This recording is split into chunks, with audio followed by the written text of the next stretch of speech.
All right, welcome to Recovering Thought Addict episode 2, where I get to figure out how to work all this tech shit. How the heck do I stream live on Facebook through Zoom? I think this is working. But I would like to see comments, but I don't know how to do that right now. So we're just going to figure all this out on the fly, right? And this is about not overthinking things anyways. So who the heck cares, right? You're here, you love me, I love you. We're just hanging out and talking, right? So I'm going to have my friend David on in a little bit. We're going to talk about some wild shit. He's been getting really into some new theories of his. He goes down YouTube rabbit holes all day, apparently, and gets some really fun, wild ideas. And I'm not sure how much I agree with the specifics of his theories, but what's really interesting to me is how all of it lines up metaphorically with what my intuition really tells me about what's going on, right? So he's been getting really into Crater Earth and Avatar and all this stuff, and I am really excited to talk to him and hear more about his perspective and add a little bit to the cornucopic rainbow of ideas rattling around in my head, right? So that'll be fun. Um, First, let's talk a little bit about space weather, do some tarot, a little energy reading here. How about that full moon in Libra, guys? How was that for you? Holy shit. That was here in Tri-Cities, there was a huge windstorm. It was like, I don't know what the wind speeds were. I heard that they were supposed to be 30 miles an hour, but it seemed like a lot more than that. Shit was crazy. And what was weird and synchronistic about that is the full moon. There was a grand trine in air for that full moon, meaning there were planets in all the air signs, and they were all creating a triangle with the moon. That's a harmonious angle. So yeah, definitely seemed like grand trine in air stuff to me. Huge windstorm. Jesus Christ. And I know I saw Jessa post there was some sort of flash flood warning wherever she was at. I don't know. It's full moon shit. Stuff's happening. Also, part of that grand trine in air is Mars conjunct the North Node in Gemini, right? Which Gemini is communication, energy, talking. Mars is like energy and aggression. And the North Node is like the uncomfortable karmic pathway, but where you want to go towards if you want like true growth during that time, right? So communication with aggression and passion. That's what we're about right now, right? Cool. So tarot, shuffling my deck here. What is going on, tarot? What gifts do you have for us today? As always, you can reach out to me, Facebook, Instagram, email if you have it, wherever. Reach out to me for a reading if you want one. If you're curious about this stuff, or if you already know about this stuff and just want some time to reflect and maybe work through blockages or whatever, I love to do it. I'm happy to help you. I do quick intuitive readings, or I can do like a big, long, super deep dive report to you, whatever you want to commit to. But yeah, please reach out because I love to do it. Okay, deck, are you ready?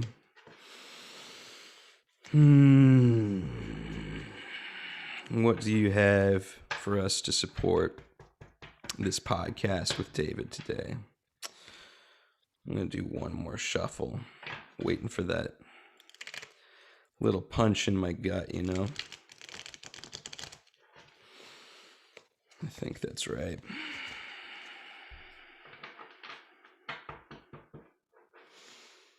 What do you got for us? Strength. Awesome. It seems like a pretty good card to have. The Strength card in the Thoth Tarot deck. It's the 9 of Wands.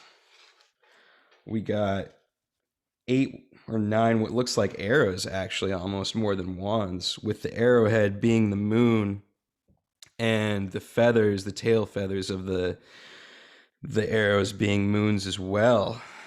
And we have this central arrow wand in the middle of the card that they're crossing, with the sun at the top and the moon at the bottom. And we have the astrological symbol for Sagittarius there in the moon. So this is the moon in Sagittarius, the expansion of feelings, right? The strength, the fiery strength of our feelings, rising up into the sun, our true self. Beautiful. I love it. That's a pretty good gift. We're going to have some strong communication here today with David. Let's check in with our good friend over here, Angelus Arian, with the Tarot Handbook. I love this book, man. It always gives me so much wisdom when I look in here. I just love to flip back and supplement my own ideas and my own intuition with some of her stuff. 9 of Wands, spiritual power, potency, force. This is internal strength, strength in communications, insight, intuition, and vision. Strength in communications? I think so. This is both the sun and moon in Sagittarius. Conscious awareness, sun, our outer strength, and also trusting our inner strength. Moon, yes, trusting our strength. Expanding our faith, Sagittarius. When a person is drawn towards this card, it is an indication of a balanced, masculine and feminine, spiritual strength uniting within. There is an increase in intuition, insight, and spiritual vision, and the increased ability to communicate others this new spiritual awareness. Amazing. That's exactly what we need. Thank you so much, Tarot Deck. Wonderful to hear from you today. All right. So now let's get David on here and see what weird and wonderful ideas he has to share with us. And remember, don't overthink it. Always. All right.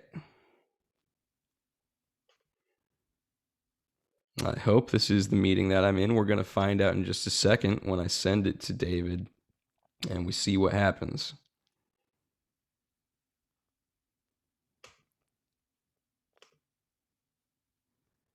Dead air, dead air. Okay. I just sent it to him. We'll see if that works. It's always a 50-50 shot here, right? Trying this stuff out for the first time. As you can see, my camera's a little blurry right now because the camera app I was using to turn my awesome iPhone into a webcam was super laggy, and that was super disappointing, even though it was USB. So I'm working on that. I'm working on getting a better camera. I'm working on getting a background and all that stuff. And things are just going to get better and better here, right? We're going to expand. All right, David's here. Let's see what he's got to say.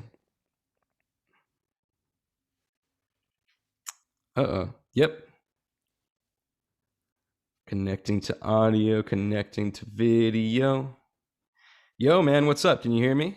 Yo, yo, yo, can you hear me? Yeah, beautiful, man. You sound good. You look good. Hey, cool. Love it. Yeah, you know. I got my gaming headset on, dude. Yeah, dude. I gotta buy a fucking laptop, man. Oh yeah, I thought you were gonna do that today. Well, I went into fucking Best Buy today, and there's like 10,000 fucking laptops. So, so now I'm debating if I should just get a gaming laptop, you know, just at least because I play like a shit ton of fucking games on Xbox. Oh, so nice. That would be cool. Yeah, I mean, I feel like if I just go with the gaming as well, you know, dive all the way in. Just fucking. Yeah, I mean, it's like $1,500. It's not bad.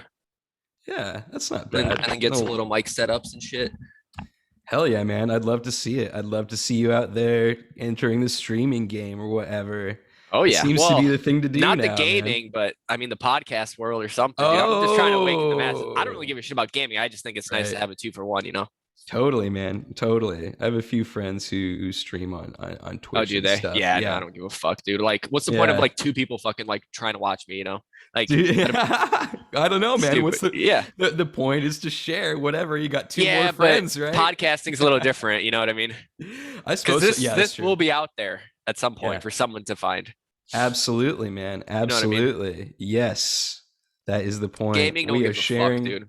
We are sharing. Apparently, dude, I don't know. I don't know anything about what's going on with gaming right now. I got rid of all my shit and pretty much stopped playing, except for like I started playing FTL again What's that? recently. It's like this cool game from like 2010 Okay, that's on Steam, and it's like a really retro style like space nice. game where you like Of pilot course. this like you like manage this little like Star Trek kind of ship. You know, it's like this like live it's like a live action strategy kind Oh, of nice. game. It's really What? simple, really fun, and really Yeah, fucking yeah. hard. It's like a roguelike Nice. too, right? So you just keep playing Yep. it over and over again. So I semi got addicted to that again, Oh yeah, but dude. I'm a fucking crackhead when it comes to fucking games, man. That's all I do. But I'm I like a first person shooter, just like nutcase, you know, like top of the line yeah. Oh wow. controllers, monitors on my fucking coffee table, you know. Oh Like this is man. my fucking setup. Oh wow, Like that's I got the awesome, man. monitor, I got the TV in the back, you know. I love it. I love it. So, You know, I but I'm got using my I girl's fucking laptop right now, so it's like I don't want to keep using this shit. Like I got to go get one. But when because I right? mean I just never had a reason for one except for like in college. But Yeah, I was man. gonna, You where the you fuck is the remote? be I gotta your load own this one. man. Be your own man. Oh, End of this course. codependency. Yes, yes. I just never had a use for it, you know? I love it, man. Like I I can do love everything on it. my phone. Yes, So it's this is true. your new pod? This is my new pod, man. You're on episode When are we 2. going live? We Soon? are live already. Oh, we are. Welcome. Yep. You Oh jumped shit. right into the Okay. waters, man. Don't worry Okay. about it. Okay. It's Cool. loose. Cool. It's loose. We're not overthinking it. That's why this is Yep. called Yep. Recovering Thought Addict. It's not a big deal, right? Just be yourself. Yep. Just hang out. That's what we're doing here on planet Earth. We're having a good time. We're being ourselves. Or Crater You know, Earth, as you like to say, dude. Creator Earth. I do love Crater that. Earth, Crater, dude. creator. Dude, The I've been synchronicities down this abound. rabbit hole. It's fucking blowing my mind. Oh yeah, I man. Let's watched get into it. I watched what's it called? Avatar last night again for the Uh first time huh. since it like first came out. Dude, it fucked me up, man. They talk about all the shit that's like Mm-hmm. literally what I was thinking with the Crater Earth, you know? Yeah, man. Well, that's So a big where do thing I you want want to to begin? talk. That's a big thing I want to talk about in general. Is just like, cause like I see. I mean, Where do you what want to my start? I'll just say this to intro really quick. What with my sense of intuition about things, like I see my perception of reality and what it is reflected in everything, especially Of course. songs, like in movies, in songs and music and stuff. Like it's all there everywhere, and it seems to be the people who really like get it and have a ton of creative power and make amazing movies and all this stuff. It seems like they're really tapped into the same stuff. You know, everyone seems to be Yeah. tapped into the same stuff. You know, I was listening to this Kate Bush song the other day because I love Kate Bush, and it's called "This Woman's Work." Yeah. And Maxwell also has a cover of it, who's also fucking awesome. And the whole thing, like as I was listening to it, I was like, oh my God, this is all the symbolism of like the masculine and feminine that I'm Uh-huh. thinking about right now. And at some point on the podcast, I'm gonna break that down. I think that's like a thing I'm gonna do a lot, is like just take the things that I listen to that day or I'm into, and like break them down and break the symbolism down in them, and what it all means, and what it So means like for us. what do you think that is? Like what do you think that the connection between like synchronicities that happen all the time Yeah. like I'm not even kidding, since COVID started, it's Hmm. just been like hyperloop to like a point. I mean, just Yeah. crazy, just like the next thing, the next thing, the next thing. It's like, is Yeah. it just me waking myself up? Is it that's what Hmm. fucks me up. Because then like the Yeah. crater Earth makes sense in a sense, Hmm. but is it all a simulation, you know? Yeah. Are Well, like so that's like is that just part of the game? I mean, it is what it is ultimately. But what I think is like there's through lines and connections to everything. Everything is all the same if you go high and up enough in Yeah. level, right? Like this is how, like when I was learning music, how I was understanding music is I would connect it to things I already knew. I would learn something and I'd be like, oh my God, that's that thing. And Mhm. this is like something like Musashi. I heard Joe Rogan talking about Musashi like years ago. When I first started listening to him, and it was like What do you think apparently, about him? oh, he's cool, man. There's You don't think he's it's a shill? I think he's a full out fucking sellout now, dude. I mean, I uh, like did like don't get me wrong, I yes listen and to no. all those fucking podcasts, you know, like Yeah, Bad Friends, like that whole yeah, comedy, you know, scene. I listen to all of them, but yeah. Yes since and fucking Joe no. moved to Spotify though, I completely stopped listening to him. It's just I don't know, it's just not. Like I think Yeah, he fucked up by switching, but I mean he made his, maybe. 100 million. But I dude, don't I know. think he's such a shill because like back in the day Mm. when he first started, he was all about like trying to find the truth, and then obviously someone talked to him, just like fucking Sam Tripoli always says. Oh Someone talked to yeah, him and said to fucking be quiet because he literally was like, yeah, the moon landing's real, and then what I like. He kind of like yeah. just shied away from the real like conspiratorial stuff. Sure, yeah, I suppose so. And that could be people talking to him, and that could just be him Oh, just of course. backing off. Because I it's mean, he's definitely a very smart man. So he's not gonna push the fucking. He's like, pay me. I don't give a fuck. right. You know what I Here, mean? Like he's not stupid. Right. Here's what I think, man. I think everything is real and it's all just narratives that you can tap into. Everything exists at once. I mean, the only Yeah. thing that's real for me is what's right in front of my face right now at this moment, and everything else is just a thought swirling around somewhere in the ether, right? And Yeah. there's all these different narratives that you can tap into. And so, like, within that, I kind of have to just like trust my own intuition and my own judgment. Like, I see all the possibilities, I acknowledge all the possible timelines, and then I just kind of pick the one that in my gut feels the best to me. And like, that's possible that someone got to him and told him, like, hey, don't talk about this shit. Or it could just be him just being like, the vibration he's tuned into is sort of this bro kind of thing.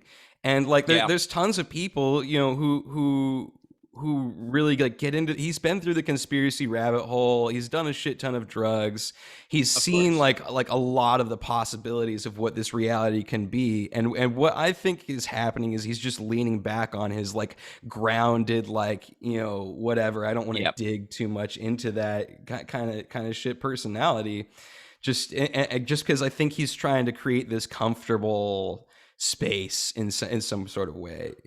That's what makes the most sense to me. But it is like it's kind of like he went more of a smooth jazz direction instead of like a hard rock direction or something. Yep. Like Yep. genre wise, which Sam Tripoli is more like a hard, Oh, dude, heavy. he's the great. Like, and it's funny though, because I'll be thinking a lot about these things, and then he'll Yeah. just bring on some guest that is literally like the person, that exactly what I was like on that topic, just researching like that week. And it's just like, what the fuck? So, like, where's that connection? Are we all connected? Yes, Obviously we we are. are. I mean, we are, Yes. but it's like, so that fucks me up with my crater Earth fucking theory. Cause then how does that work? Mm.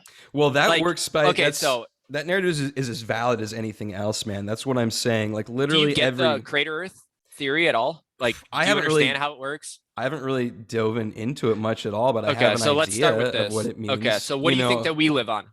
I don't think I live on this. It doesn't really It super doesn't matter. matter. It does. I'm in the it doesn't matter camp. Okay. I think it's kind of fun and interesting to dig into these things. But I mean, but until like clearly you don't think it's like a little tiny ball. could be. Could be. It could be. Okay. I think it's literally everything, man. So like Yeah. the way I think this whole thing works is it's Well, this is where what I go back and forth. Exactly what you're thinking. so Like right so now. so everything outside of this moment right now and what you're experiencing is just a narrative to tap into, right? And that Yeah. what's Of course. important That what's makes sense. important about that to me is that narrative creates a certain feeling in your gut. You're tapping into a new world, right? And so Yeah. I just want to be aware of like, where does that feel like it's taking me energetically when I dive into that? And that like whole crazy like I mean, flat Earth is the classic one, but even like crater Earth or these things, those are like exciting, magical things to dig into, See, and they're nice. And I'm not saying this in like a belittling way, like, oh, it's just a silly little story. I'm like, no, like shit is real. I can relax my vision and see shit floating around me right now. You know what I mean? I can yeah. trip out and that stuff is as real as anything else, because as I said, it's part of the experience of this present moment. It's part of that stuff that's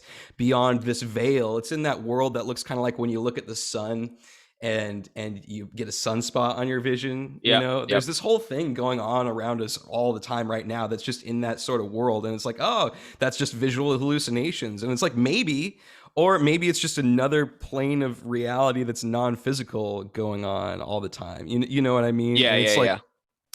I'm not a fan of the dominant narrative of this world that like just turns this place into a fucking like office cubicle. You know, Yeah. it's like that vibe is so boring. You know, Uh-huh. it's like essentially like the country music vibe where it's like it's so mundane and so limited and so non-magical, and it's like, yeah, you can do that, man, and that's definitely real and like a functional valid narrative to have that you can navigate your life with.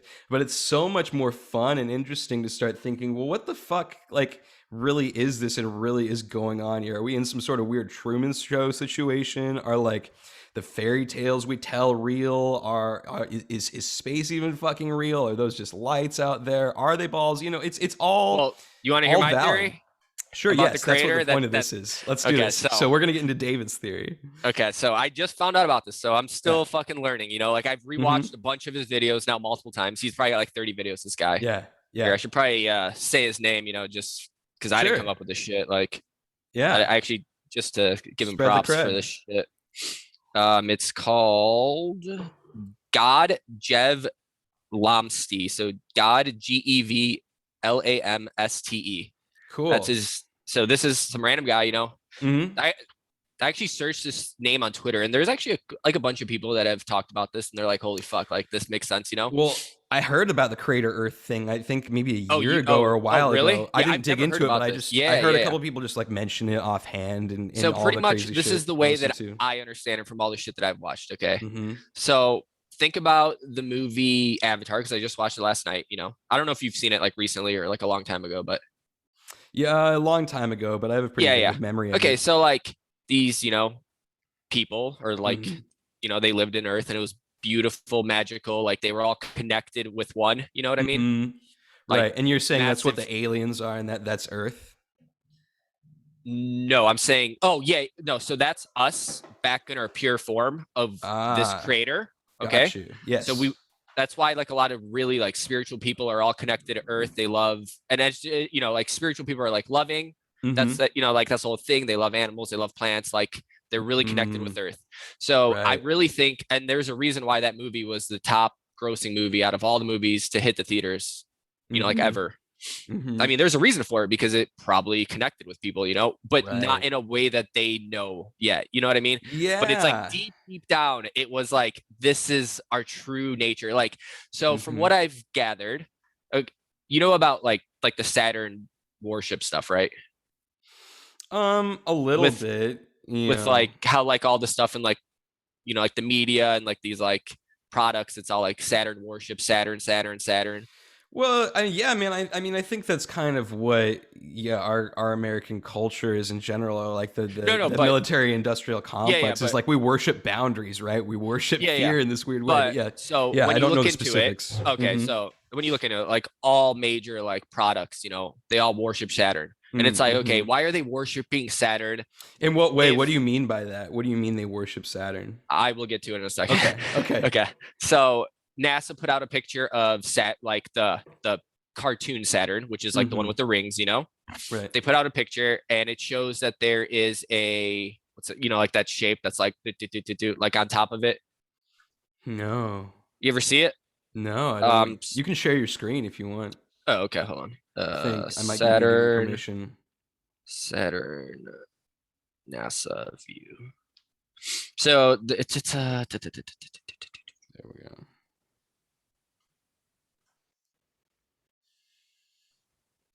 but no, so I can't fucking find it right now. But yeah, so That's all it's like good. it's kind of like a cube, you know. Mm-hmm. So they found like a cube on top of Saturn, or not like a physical cube, but like the representation of a cube, you know, like the 3D, like when you try to draw a Oh, cube. interesting. Yeah. Isn't Saturn like supposed to be a gas planet? Is it like a gas Well, cube or what is the okay, so here's the what? thing with here's the Yeah. thing with the crater Earth.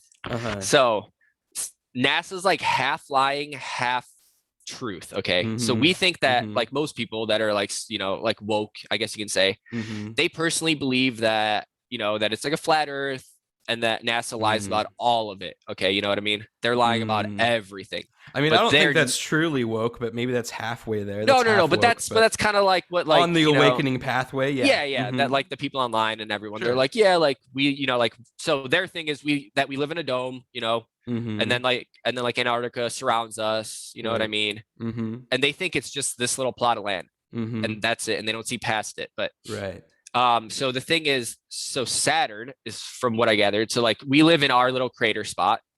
Oh, well, hold on. I should get back to this. So the moon is a reflection of planet Earth.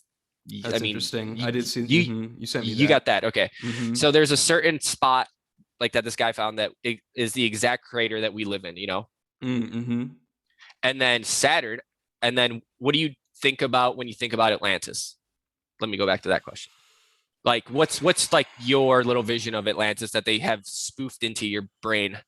It's like this paradise, right?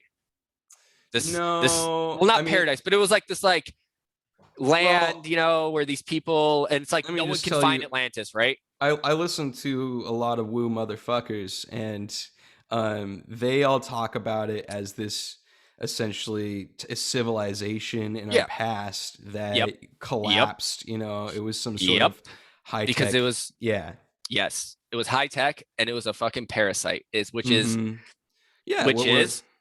so what this guy says is he found the crater. It's not that far away from our crater, and supposedly that's Saturn.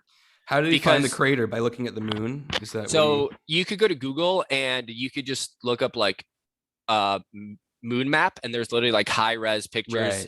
So he looked at moon map. So they're literally showing you our Earth. Like, because they don't want to hide shit. I don't know if it's karmic purposes. I don't know if it's just like, I think it's something with karmic purposes for sure, but they're telling us for sure. So, and it's not that far from us, So supposedly these Atlantean Saturn people, and when you look at their crater, so you know how Saturn has rings around it? Right. This crater has rings inside of it. So it's like ring around. So it literally looks like Atlantis. Like Saturn's rings. Got you. Well, Saturn, like, so the picture of Saturn that they show you that's fake. The real Saturn is like the same thing, but in a crater with rings inside of it. So that's how they try to, lie to you. And so he's gone in and looked at all the planets that we've discovered, and he could actually find all the little craters pretty close to us of the planet. So this is where they fuck with you, because they tell you, hey, so when they landed on the moon, they fucked us in two spots, because they came up with the little crater double ball penetration, and they came out with the moon landing. Okay, you know what I mean? So like they're faking the moon, and they're faking that we live on this little ball in one little fucking moon thingy, Right. And so from what I've gathered is these Atlanteans, I guess you can call them, they're kind of like a parasite, That's why their little place flooded, because when you think about a parasite, like the way that he explains it is like when your body, like your physical body, gets like, like burnt or something, it starts to bubble over, and the water of your, body like boils over to try to heal it by itself. Sure. So he thinks something like in that sense happened, and this parasite moved over here, and that's when the Egyptian culture started. That's interesting. So does that make sense? So here's my theory then from this. I think prior to them coming over here, I do think that we lived how they lived back like in Avatar. I think we were connected. So I just rewatched Avatar. And like the main thing is that they all had very long hair, which obviously like tribes and stuff, like they have this thing where like really long hair is very like spiritual, and there's a reason also had sex with their hair, with their ponytails. Oh, really? Yeah, didn't that happen in the movie? Like connected their ponytails and like they had like mind sex. Well, but then he also did that with the horse, so maybe that's not sex. No, not sex. But they connected their hair to like whatever creature that they wanted to like ride and fly on. It's like some shock roll kind of connection shit. So that got me thinking. It's like chakra.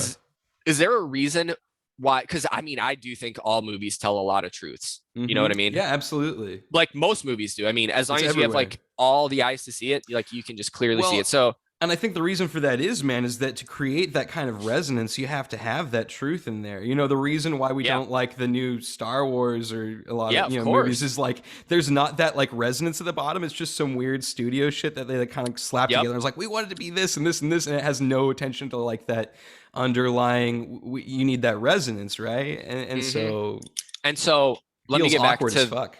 Yeah. Oh yeah. And so, okay, so let me get back to the crater. So, I mean, you've heard of like these giants, that have lived here. The Nephilim. So, yeah, sure. Or whatever you want to call them. Yeah. I kind of believe that maybe that was us before they like modified us, you know what I mean? And turned us into like, I do, because like in the movie Avatar, they're pretty big fucking people, you know what I mean? Like they're like, when they compare them to like a small human, like they're massive, Yeah. Not like massive, but they're bigger, Right. And I think the tree of life, just like in the movie, it's like a place where the souls go, and the tree of life can heal you and shit. And then, have you ever looked at no forests on Earth? No, what does that mean? Okay, so there's this thing. So this is more about forest. Okay, so all the trees that we have right now are very like small and tiny, So think about like except for a few huge ones. If you like go to the redwoods. So there's plateaus. So like they think that that's a tree stump. A plateau. Because it looks like shit. Yeah, so there's like plenty of pictures of it. Yeah. Like a world tree. Like a massive tree. That's interesting. No forests on Earth. Wow. Yeah, so cool. This is how it all like freaking. So like, look at this picture. I'm just gonna show you. So like, you see that? So that being a tree trunk. That's that got cut down. So like, think about how big all this was. Like, we lived with nature and peace and harmony. You know what I mean? Like, no one tried to kill it. And then like when you did kill like whatever creature, you would like thank it for its soul to like, you know what I mean? Like how how the Indians do, because they're still more grounded. So like I don't believe that we personally have like, I don't think that we should be living in buildings and these like monuments, blah blah blah. No, and man, it doesn't feel very good. No, it's of course. I mean, it feels like you're in a little cage. Yeah, exactly. And so they came over to this crater Earth, okay? And then so I could pull up a picture, but it would take me a second to find. But pretty much, take your time. So think of a crater like that, and then we live on like one half of it, okay? But our continents are kind of like flipped around inside of it, okay? Okay. And then the second half is all Antarctica. That's like pretty much still under ice, and that's why they're blocked. That's why they're all, or the like like the peace treaty that's signed there and stuff. Like there's a reason for why it's signed. Some people that believe in like the dome Earth, they think it's because it wraps around our dome, and that you can like leave from there. I don't believe that. I think this guy's map makes perfect sense. I think there's a way to get out of the crater through there. Okay. And I think there's plenty of like buildings and old monuments and like pyramids that are built under there. So the whole point of the parasitic Atlantean Saturn people, you can call them, they came over here and they pretty much put a parasite on our globe, and they started to build these pyramids. So they started with like the Egyptian culture, let's just say, I'm from what I've gotten, I would say that's like one of the first, you know what I mean? Yeah. Just because it's so they built these massive pyramids they're trying to rebuild Atlantis on our crater Earth, but it's not working. Okay. Because our like Earth knows it's a parasite, which in turn like floods itself and does like these like resets all the time. And so they built the pyramids in, like at first, which was like, I think it was the king's or the queen's chamber they built first. Okay. I'm not sure which one, but yeah. But what this guy explains is he thinks that they were turning the water into oil. And that's why there's so much sand in like the Middle East, Okay. Because that was all like water before, and then they like dried it out, and that's why like it's like an Amazon rainforest over there, essentially. Yeah, and that's why like they grab all like the oil from there now, because they had this vision of like that they're gonna keep on doing it. And I think that they're building these structures all over the world. These like random temples, like the stuff in like that cube, like in Israel. I think it's all connected to this parasitic Atlantis. That's why. And then I believe that they put a matrix hologram over us, sort of a thing, which is kind of fucking us up because like we think that everything's fake now, but in reality, like we're living on our own beautiful planet Earth, but they've like fucked it all over. And what do you think that matrix hologram is? Let's see. I think it's just them to keep us here, like to reincarnate constantly back into here. Right. So like, I understand what it does, but like, what do you think it's like literally a hologram? Because my intuition tells me that it's more of like it's this sort of idea or this hypnotism or whatever. AI. It's like an indoctrination. So the way that I see it is like kind of like a hive mind, okay, that's controlling all these elites. It's it's fucking them, but they think that they're actually like, I'm running the show, sort of a thing. But they're not possessed by a certain energy or idea, right? Exactly. So you're saying like an ultra dimensional being? I don't even know. See, that's where because I just got into this, so I'm trying to figure it out. But if I'm just speaking from my perspective and my experience, I experienced that where I go on like power trips and you want power and you can sort of be possessed by that energy and just go along with that. And it makes more sense to me that like they're just I definitely think that possessed by this archetypal influence. No, of course. It could absolutely, yeah. I mean, I definitely think so. It's got to be like an AI, right? I mean, what else can like really, yeah, I guess you could think of it that way. Yeah. I mean, so here's my theory too. Why is anger? Is love an AI? Is anger an AI? Are any of these sort of things AIs, or the demons that plague us as humanity, the seven deadly sins or whatever? Do you think all those things are AIs? I suppose you could think of them that way. Well, see, like the way that I think about it. Okay, think about all like from like Rome to like Egypt to all like the time periods before, like when we lived with like massive trees. Okay. Yeah. So like, let's just say that it was always like bad, war, death, like sacrifices to what God, like there was always sacrifices. It's because it's a parasite trying to sacrifice to its God, which is like God knows what. Like, I mean, throughout all the cultures, it doesn't matter what time period that you look at, they've always sacrificed people for a reason. Like why? I think so. Some kind of parasite took over our creator at this point, I think. And I think so this is why that fucking movie just like, it makes so much sense. I do think that we lived in harmony and love. That's why very spiritual people are so grounded to earth. There's a reason why you're so grounded back to this place, but then it's like, what is this filter that's over us with these buildings? So like, I kind of believe that. So like, you've heard of Tartaria, right? And like, you know what I mean? So it's like, there's this thing where it's like, did they live in harmony with the earth? But it's like, did the parasites just build these beautiful, buildings for them to harness all like their powerful like energy to keep on running it? And then like our earth reflooded, fucked them up and said, no, you're still controlling these people, but they didn't see it that way. That's why like, there's probably plenty of shamans and things that like think that they're spiritually connecting to something. But I think that the hive mind is so smart, it's still trapping them in the cycle of like, they think that they're connected, but they're really just getting, fucked with like, I think this thing is so intelligent that it's turning all the people like now, like this whole trend, on like fucking Twitter and stuff. It's like, it's all fake, it's all fake. It's all fake. It's all CGI. It's all this. It's all, I think that's part of the hive mind. I think it's just another layer it's putting onto you to make you think it's all fake, but it's not all fake. Like this is our creator. This is our world of beautiful, loving frequency.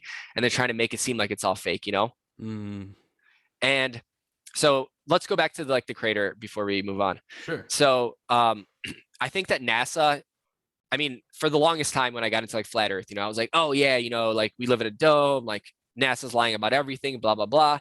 And then when I discovered this, I realized like, oh, they might not be lying about as much stuff as I think they are. So like the way that this guy explains it is, think about Mars as a crater pretty close to us. Okay. And that's why they keep saying like, we're going to go to Mars. We're going to make the Space Force. Like they're trying to like plant this little seed in you to like you want to move to Mars at some point in like a reincarnation. You know what I mean? Cause like People are You going to be know, man, I have a friend who I haven't talked to since high school, but I think he actually worked for SpaceX. He worked for Elon Musk, and it would be interesting to talk to him. hold on, you're cutting up. Okay, Oh, sorry. Yeah, I had a friend go ahead. I think used to work for SpaceX. I haven't talked with him since Yeah. high school, but it'd be interesting to talk with him Yeah, about no, that I stuff. mean, it's hard to tell though, because it's like they might not be, you know how it's so Right. It's like, probably yeah, he's like just an he employee. probably thinks he's actually doing what he's supposed to be doing, you know what I mean? Well, But yeah. so, I'd just be interested to hear his perspective as someone yeah. involved. And so when you look at what was it, the Challenger rocket that blew up? Right. Okay, so they found like 7 out of the 8, or no, 6 out of the 7 pilots or people that were supposed to be on board. Okay. So what this guy thinks is when they shoot these rockets, like when they're like, we're going to make a trip into space. Okay. He thinks that they're bringing supplies to the new crater, but they're not actually sending all like the fucking astronauts. So when Because they in this send crater it, Earth thing, there's no space, right? There's just other craters. Is that the idea? Okay. yes. So they've lied about space. It's just our big ball. It's our Earth, like that's why I like to call it like Mother Earth, I guess you can say, and there's a parasite on ours. So the way that this guy also describes it is that our frequency is completely like inverted. So we live in a with like that circle, like the torus field or whatever. So he thinks that's our Toroidal frequency. field. Yeah. Yeah. And he thinks that their frequency is like the that triangle. And then when you put that triangle, like that like Star of David look. So he thinks it's like that's like so it's two pyramids that are flipped on top of each other. Right. And he thinks that's their frequency from the Saturn Atlanteans, So they're kind of like this parasite that has come over us. And that's where they flipped where it's like I don't know if you've ever seen that quote where Tesla says that 369 is like a very important number. No. No. So I mean, there's like this like random meme quote, where Tesla says, once you understand 369, you will understand like the key to like the universe or something like that, And so pretty much what they've done is they've completely fucked us up by making it seem like 369 is like some like special number, but in reality, that's like their little Star of David that they've put on us. So the way that I see it is since the beginning of time, since like the fucking Egyptian days, I think we have been not mind controlled, but like I think we've been taking over and we've just been like living these lives, just in random, if it's the Roman times, like the Egyptian times, the Tartarian times, like, and I think we just keep on recycling back and back and back to keep on supplying them with whatever like thing that they're stealing from. You know what I mean? Like they got to be stealing this fear, this negativity, like non-loving, like shit from us.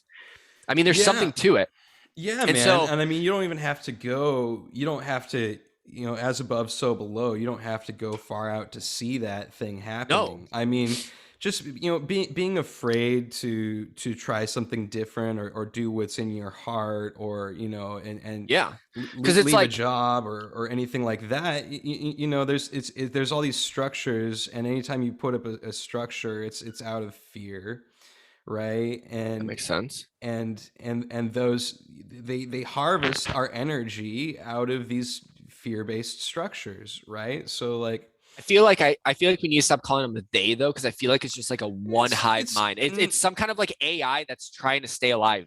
Because I don't think it's like these puppets, that are trying to steal our energy. Like they're being played just as much as we are. Yeah, exactly. Like exactly. I mean, the only reason you would set this up is you're infected by fear yourself. Of course. I think the reason these things start is people are afraid and they're like they don't trust other people to be part of a loving and supportive community. So they feel like they need to manipulate people using this essentially black magic, meaning just unseen dark magic. Manipulation in of itself is just like a black magic.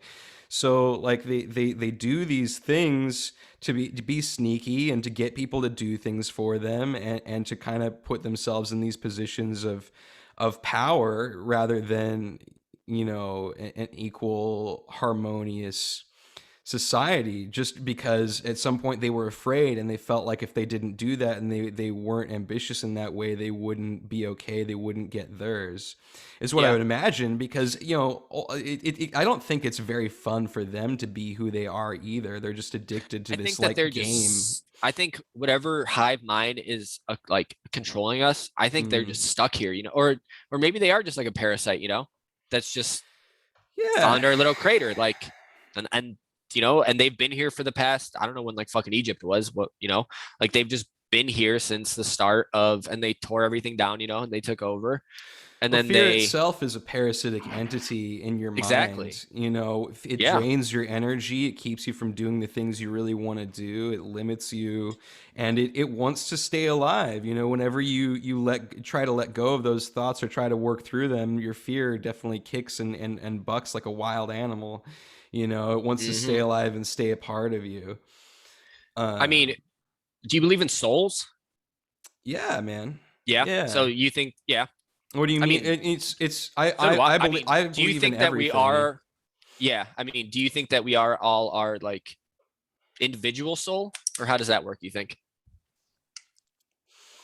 It's a truly excellent Because that gets me kind of question. confused because I'll like, you know, just how I found you and Will, it's like, Hmm. did I just find myself to like talk? You know, In it's like that's what always kind of gets me. But it's like obviously there a are way, souls that are trapped here for sure in a in this way, like, yes, because there once again there are through or lines and is, connections to everything. or back to like the Avatar reference with the tree of life, because in that movie they talk about it. It's like the tree of souls, you know. So all Hmm. the souls are connected to the tree of life. It's like, Yes. are we all just part of that? And then some of us just have gone so far, like been so like indoctrinated that they can't wake up from it. That's what I believe. That's what I makes the most sense to me Yeah. is there is one core source energy at the core of everything, and Well, what when that you look at the flat is. Earth, there is a tree of life, which is Mount Meru in it. You know. Oh, interesting. Oh, you've like never seen that either. No, I've never Oh seen yeah, that yeah. either. So like the whole thing about the flat Earth is like there's this Mount Meru, which was like the Mm-hmm. tree of life. Right. But when I watched, you know, this fucking movie yesterday, they literally have a tree of life in it that they call it like, you like the soul tree, you know, or where all the souls go. Yes. And it's just like that all makes sense. And then it makes more sense when you think about the crater Earth. And then it's like, and then that makes sense where the floods come from because the like Earth, like the big Earth has water on it as well. And it Mm-hmm. comes into our crater when it's Mm-hmm. probably realizes that there's a parasite on it. You know what I Mm-hmm. mean? And it tries to flood it out. Like it's trying to get rid of this fucking parasite. Yeah. And then I do truly believe that there's something coming up. Like, so like, I mean, clearly you probably know about like this 5D shift, you know? Mm-hmm. Yeah. So I think this is like, so from, cause I do listen to like a lot of like these spiritual people, you know, too, as Mm-hmm. well. And they talk about how some people are going to like move along. Some people are going to be, you know, have it very hard on them with Mm-hmm. this new shift that, you know, but I honestly believe that this whole, so like I said, I think that they're trying to prepare Mars for a new like a new civilization that's going to be there soon. Like Mm-hmm. I personally think in like by 2095 is when the next massive plasma reset's supposed to come in. Mm-hmm. I know that you were saying you don't really know about the plasma theory, but No.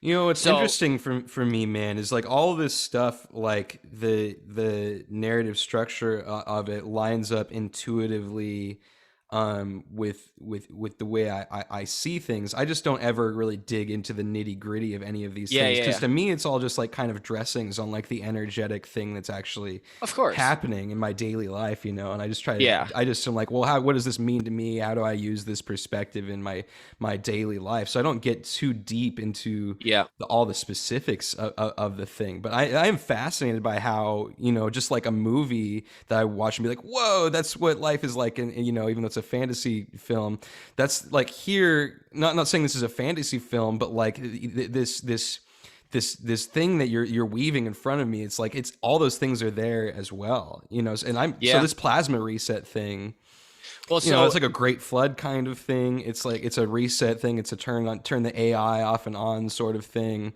And I can see in myself how I'm shifting and I'm changing and I'm sort of resetting my personality right now. see, like And my theory is, are we all learning this right? Like, okay, so I've never mm, done a past life regression, you know. uh-huh. I'm sure if I have, I probably lived some, you know, stupid lives like back in the day, you know. But it's like, are we learning this right now? Like, are people waking up so much as a population right now because there is something coming big to make us stay here? And then the people who don't wake up, are they going to be so like? hold on. I'll show you a picture of what this guy. This is like his first video, so this will kind of explain how like the light shift happens. Okay, so you see, so he shows like a plasma belt. Okay, which Right. was really weird because I saw this like way after I learned about like the plasma theory. Yeah. And so like the sun is reflecting, off of like our Earth, and it's reflecting a sun and a moon onto the plasma Yes. belt. Okay. So like, why is like how is it all so connected that he's mentioning the plasma belt? And I've learned about this thing like months ago, And it's like, so the thing is, supposedly like when you go back in history, and it's like documented, there's been resets, at least once to like 200 to 400 years because of the sun or the minimum sun, something with the sun, Yeah. and it's at a solar minimum or something. And there's like, like random like ice ages and shit. So the last one was supposedly in the late 1700s, like the early 1800s, which is when a lot of people that are into Tartaria talk about like the mud floods. But they're not looking at the bigger picture. Okay. They're kind of stuck on this, like they think that's like the big reset or something. You know what I mean? But I think that these parasitic people have gone through many mud floods because they know that we live in a crater and they can just leave the crater and they can just come back to the crater, if that makes sense. But I think this big shift that's coming in like 2090-ish is when like I believe this is why it's like the perfect time to vax people and shit. I think this is all connected.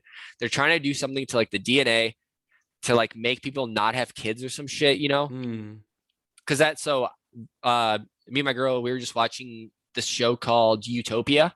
And it's pretty much about, like these like fucking viruses and like the vax and shit. And on the last episode, they talk about how we're not actually killing people with the vax. We're just not going to let them reproduce. Which in turn, it's like, okay, so let's think about it.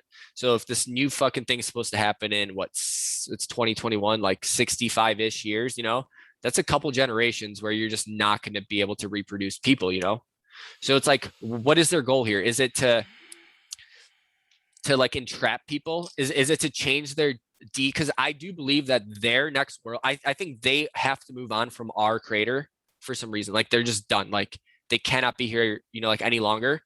And we're gonna go back to a beautiful, loving crater. And I do believe that that their crater is gonna be like a, what's it called? An AI. Like, so are they changing their DNA to be equipped to work with like, this highly technological thing? And are they going to build that new world on Mars? Which is like, right. So that's why like Elon Musk always says like, he's trying to send, or he's like, let's move to Mars. Let's do this with Mars. It's like, so when NASA sends people, or when they send these shuttles, let's just say, what they're doing is they're pretending that these people are going onto the ship, and the only person that's on that ship is a pilot. Okay. The pilot lands in this new Mars crater, drops off all the supplies that they need for it. That's why they take so much money from us, because they actually probably need the money to, like advance this new fucking place.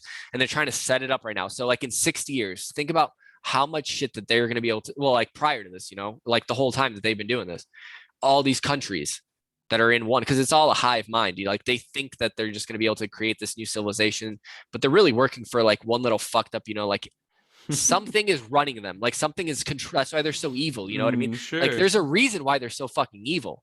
It's not because they're just like fun and, and then they want to be evil. Like they're being controlled. Oh, wouldn't that thing controlling them be fear, which is Saturn, essentially? Saturn represents fear. Yeah. So calling them a Saturn worshiper makes complete like metaphorical sense to me, in that they are worshiping their fear by going along with it and feeding into it and acting based upon it. Those are all offerings to fear, offerings to Saturn. They're worshiping Saturn. And that's really what seems to make people evil most of the time, is they're in fear and they're acting out of that. And it makes shit all fucked up and dissonant and disharmonious and dominating and controlling and all this stuff. Because humans shouldn't be living in fucking cells. You know what I mean? No. Like it's that, and then like poor. You know what I mean? Like I feel like the population's way too big. So that's what he talks about, like in the show, is we're I trying just to thought of reduce the this, man. You talk about the cube of Saturn. I mean, I'm in a cube Oh of yeah, Saturn right now. I'm in a literal cube. That's what this room is, right? It's a cube. of course. And then what do you think Q was? Oh, Like that's this whole interesting. Q movement is Mm-hmm. literally just a cube A movement. cube. Mm-hmm. It's just another like hive mind Mm-hmm. controlling another mass of the like Yeah, these man. people are like Trump's gonna like Trump is Hmm. part of the same fucking team as Biden. They're all part of the same fucking like they think It's that just a they're dude, some man. like well they think that they're in some club, but I Mm-hmm. think that the club is part of the hive mind that doesn't understand. You know what I mean? Like they think that they're like some like oh like we're like we run the show, but they don't run the show. They're being mind controlled by a higher up op, you know.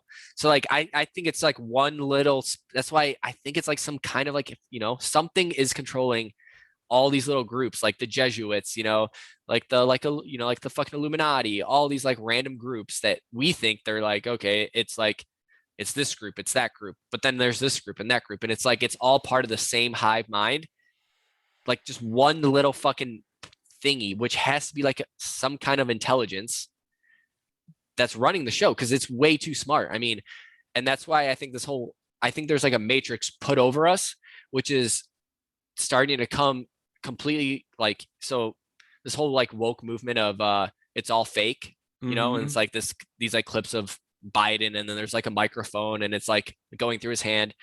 I think that I think that the It's a funny matrix video. is coming undone because a lot of people are trying to wake up to like the bullshit, you know? Mm-hmm. And I think it's just coming undone because the time is close. It's like 60 years away, you know? Like that's not a long time because since time isn't even real, it's like, Right. what is 60 years? I mean, we might not be here. We probably won't be here. Yeah. I mean, But I'm my saying like, experience with I don't think time is really real in a sense, and I mean I could get into that, but like I don't think any specific predictions will ever come true because what I generally notice is anytime anyone makes a really specific prediction or anytime I make oh, a of specific course, you prediction, can't it make, never comes true because no, nothing ever does. I think reality is truly this moldable fluid thing. That's why I say it's everything at once, and we can tap into these Yes. different timelines and these different things at any moment. And anytime we try to like nail it down and be like this thing, it's like a bucking bronco. It's like it's gonna completely surprise you and be something else, you know? Yeah. That's why I think like No, all these dude. predictions throughout history have failed because No, when of you do course. that, No, of you're course. yeah. I mean, but like when you look at buildings and stuff, there's clearly like resets that do happen, you know, like this Hmm. whole mud flood and like the Tartary, like there's something to that. Like you can Yeah. clearly see buildings that look like mountains, Well, you there's know, so it's like, many ancient legends of the floods and stuff as well. of The idea of course. a flood coming to reset something is But something built into the this is archetypal where I human think the crater consciousness. thing comes into very good play because Mm-hmm. it's like where it's not like just waters are rising. I do think that Mm-hmm. if we live in a crater, the water can just come in and spill over, you know, like Mm-hmm. whenever it fucking needs to, because Right. it knows that there's like a parasitic thing on top of us. Yeah. You know what else I think about, man, when we think about a great flood? I think about all the metaphorical parts of this. So like water is emotion symbolically, right? Water as an archetypal element is Mm, emotions. And so if we're talking about a great flood coming and yeah. resetting things, it reminds me of someone when Mm, like they've been really like they're really trying to control themselves and they're being just like beat on constantly and they finally like snap, right? And all yep. their emotions come flooding out and Yep. that resets and destroys the whole thing, Damn. right? Yeah. And that's what I think of when I think about this. There's that great reset that can happen on a very personal level, and it's sort of like a scorpionic, like Scorpio, the sign Scorpio, or Pluto, the planet of death and rebirth, or Yeah. it's like a No. death and rebirth thing, and it happens on the small levels, and as above, so below. It happens on the large levels. You know, like I'm sure the earth, I feel the earth and I feel like everything, if it is all one, it is one living, breathing organism. And you're right, we have all Yes. these Yes. parasites right now, just as we probably have parasites in our own bodies at this moment. Yep. Um, and, and, and we have emotional parasites running us as well, Of right? And course. so as above, so below, it's I feel this reset coming within myself. You know, and maybe that's a thing that just always happens. Yeah. Um, but if that's going on at an individual level, how is it going to manifest externally? And I think that's a fun, interesting thing to look for. And it already is. I mean, the whole coronavirus thing was a massive reset of our culture, right? And there's a huge flood of emotions around that as well. That was a great flood of emotion. And it's simultaneously co-opted by a whole lot of parasitic entities who are like want to use this for control and controlling the narrative and controlling people. And they get, or is it like 50-50, like yin yang, where it is, because plenty of people since Rona started have just woken up to I mean, I think it always is. I think it's always both things happening at once. There's always both like polarities. A balance, right? Yeah, there's always both polarities. There's the positive and negative polarity. Yeah, because I mean, I've been trying to get into like what's it called? Oh fuck. Alchemy. Yeah. Yeah. So like I've been, self-transformation. So like I've been, all down that fucking rabbit hole like in the past, 6 months. Cool. And like that makes a lot more sense now too about, so it's like, is it just, I mean, see, that's what fucks me up. Like, is this whole Crater Earth just another hive mind just fucking with me? Is it just me playing with myself to keep me busy while I'm down here? Like, and enjoy, like, cause I love this shit. I mean, this is all I just all day long. I just listen to stuff. I try to find I try to go deeper and deeper. That's why I try to learn about all of like the stuff. So like, so like fucking the occult, this place is the whole thing fake? Is it all a simulation? Is it? Here's what I have to say about that, man. I think one of the most fun things that we can do down here is world build. So from the very highest perspective, yes, it's all nonsense. It's all nothing. You can completely dissolve into the one. I had this mushroom trip where my intention was like, show me my highest creative power. And what happened in that trip is at one point I straight up went all the way into the void, beyond nothing, into just complete emptiness. And then from that point, I was able to notice how I could navigate between different realms that manifested physically because I was tripping via narrative. So like I went all the way into the void where I could go anywhere, and then the way I navigated was by my thoughts. What do the realms look like? Oh my gosh! I mean, there's so many. But do you think it was different craters on Mother Earth? Oh, it was whatever. It's way less limited than that, man. Literally no limitation. I could go go anywhere. I could go anywhere. See, I could go places that you can't even imagine. The main one I went to was this beautiful rainbow realm where everything was shimmery. There was some interesting, there were like entities there. There was these patterns flowing all over the place that kind of looked like they belonged on like an African blanket or something, but I could go to different places, and I noticed I controlled that by my thought patterns and by the narratives I picked on, and essentially like the feelings I would worship or whatever. It seems to all come down, like the way we navigate consciousness energetically seems to all come down to narratives and the worlds we build with our narratives and stuff, and then our beliefs within that. Are we building a narrative that's believable? And that's how strong the narrative becomes, is like how much are you believing it, and the beautiful thing about like psychedelics is it can completely reset that whole thing. It completely resets. See, that's the one thing I want to do, but I'm such a fucking pussy, dude. If you want to do it, you'll do it. I know, but dude, I just don't like being not in control of my body. That's the thing that tweaks me out. Yeah, it's a really, really scary thing. I've been wanting to do shrooms for so long, but I'm just like, God, just like a bunch of edibles like fuck me up to where I'm get like, like sweaty hands, and I feel like I don't like not being, like fucking in control of my mind, I guess you can say. Yeah. I mean, that's how weed was when I first started smoking. It was like it would like trip me out. Yeah, here's what I notice about that. I maybe I haven't done enough, but I haven't experienced a feeling that I am completely out of control and I have no control whatsoever. What I've experienced is that the controls are different, and I think they're actually the same. Like the controls are always the same. It's just we obscure the deeper levels. and the deeper control panels, and we don't think about them in daily life, but they're always happening. It's essentially your emotions and your feelings become physically manifest, and you no longer can control through your rational mind, because what seems to happen is you try to like control things via thoughts, and it's just like this disharmonious sort of thing. It's like you're trying to like steer a ship by pushing on it from the outside rather than being at the wheel, and like the wheel, like, yeah, man. One thing that especially showed me that, like, when I did acid several years ago, and I was coming down and was like, let me smoke some weed to like ramp this back up, and that created like when you mix those two things, I didn't notice, you get like thought loops are crazy. Hold on, I just lost you. Oh, okay, sorry. What happens is like thought loops go crazy. No, so good. like, have you ever seen that episode of SpongeBob where Squidward time travels?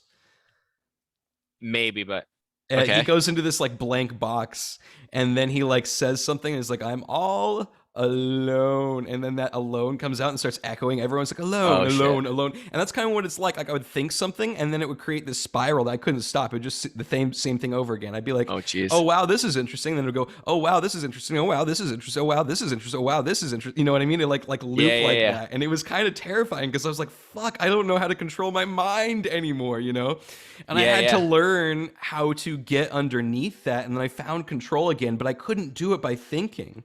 This is like another thought addict sort of thing, right? You got to get, if you want to really control your existence and control your energy, you have to get underneath your actual thoughts and just like get into the actual feelings and controlling and changing the patterns, And you can notice this in all things. I notice this especially in performance of any kind or music of any kind. Like if you're improvising and you're trying to like create a performance and you're thinking too hard about what you're playing, it kind of fucks the whole thing up, and it creates this negative downward energy spiral, right? But if you just let go and you just love yourself and you just trust, like, man, amazing ideas are going to come to me, and you're just like following those passions, you're not thinking, you're following the feeling, that's what like gets you through and like makes an amazing performance, right? And the same thing happened there on acid. It's like, oh, I was thinking too hard, thinking too specific, I gotta just let that go and just enter the flow, baby. And you enter the flow by letting go and loving yourself and trusting.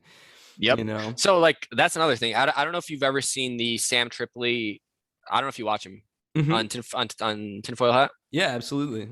So I talked to Sean Burpery. Oh yeah, man, me too. I talked to him. Oh, okay. A little bit on Instagram. Yeah, I love that too. Yeah. So like I fucking always ask him crazy questions. So cool. This is where I get super confused, because it's like the shit that he says makes so much fucking sense. It's like it's just you, and you're creating everything around you. You know what I mean? Yeah. And you are everything. Yeah. And he's tuned in as fuck, man. Oh, dude, he is. I think he's like the OG of like, he is. Like all the shit that like I've ever thought. I'm like, holy fuck, like that makes so much sense now. That's why, like, when you think about something, it just shows up, because it's just you're creating everything. That's why when like you're like, you know what I mean? Yes. And so it's like, am I just creating this crater Earth now? Yes. Because it's like you know what I mean? So it's like that's got to be it, because there's no way everything is so fucking connected. Yes, I think so, man. I think so. Like, and there might be subtleties to that, but at the core of it, I think like I think since I found this crater Earth, it kind of fucked me up, because that was my theory prior, like to like 3 days ago. Yeah, I was always like, we create everything. You are the creator. No matter what you want to do, you can do as long as you believe. Blah blah blah. It's like that's why all these things. And once you get higher up, in like like the fucking energy flow, you can just really create things. Yes.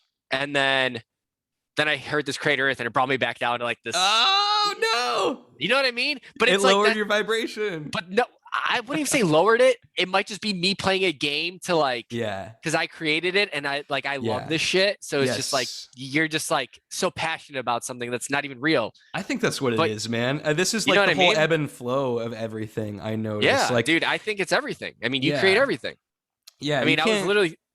Yeah, you can't really stay. Maybe you can, but it seems like to me right now, you can't really stay up there forever.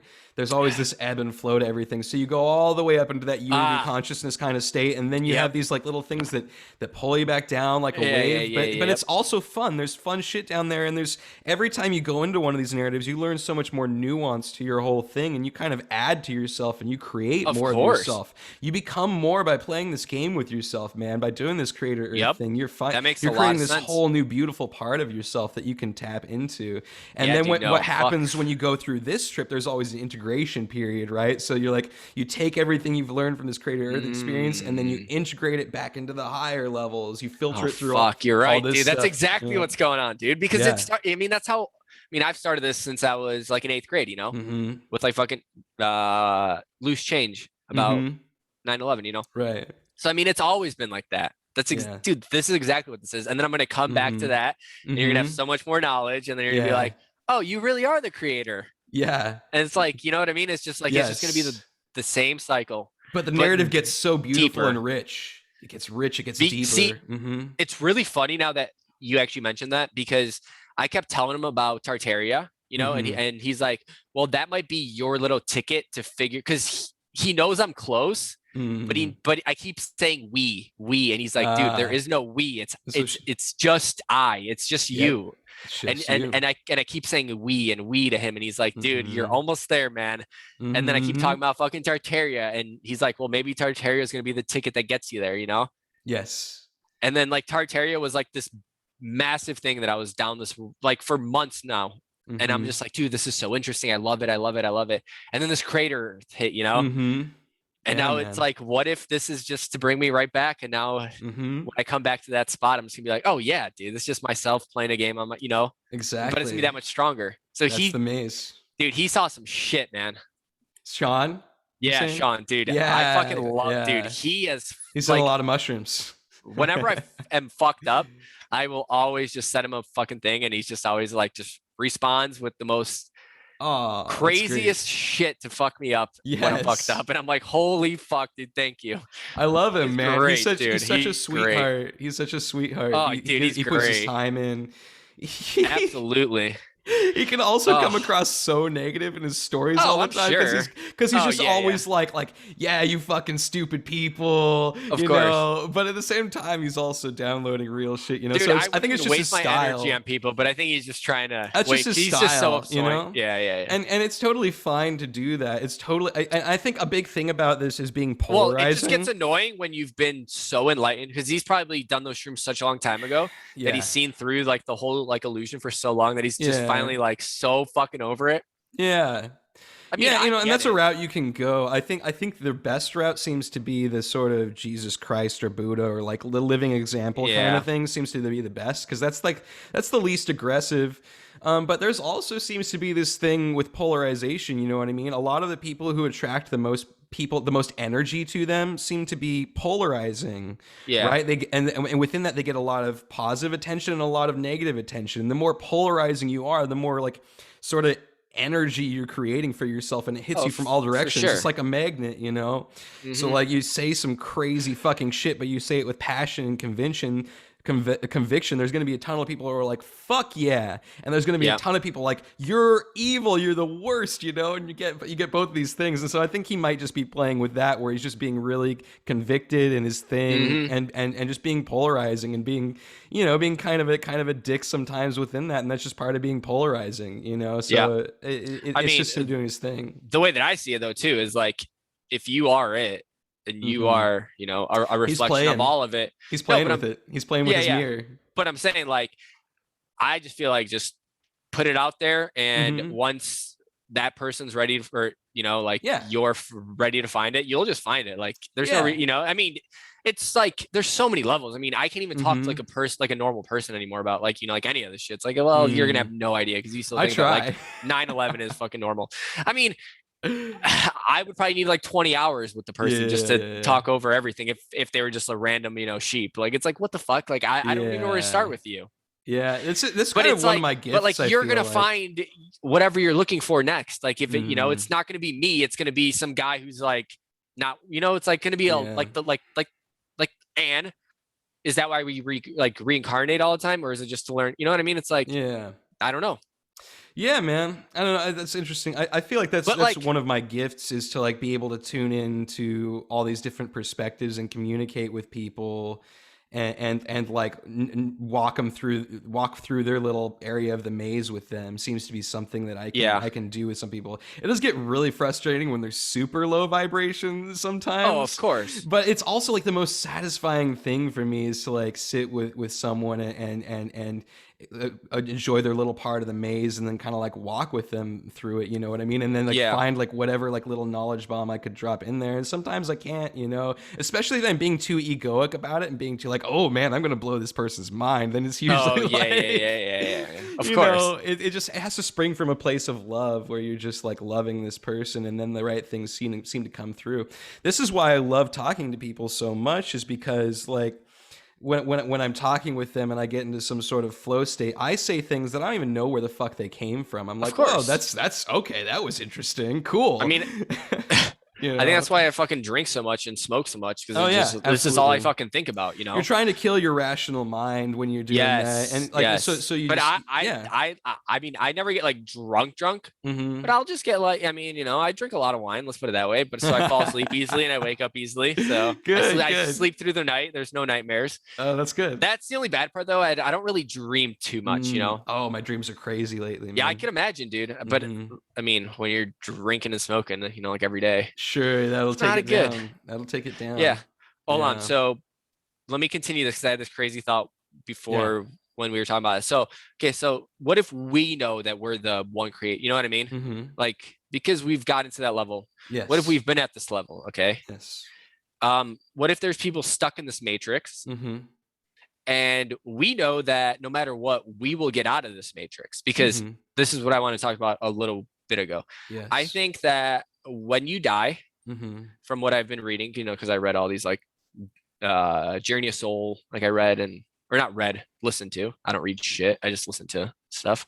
Yeah. So it's like an audiobook of a person doing past life regressions, you know, and they talk about, you know, like their past lives, and they go to the light and they Mm-hmm. see their guides, you know. So it's like Mm-hmm. supposedly there's guides once you die, you know.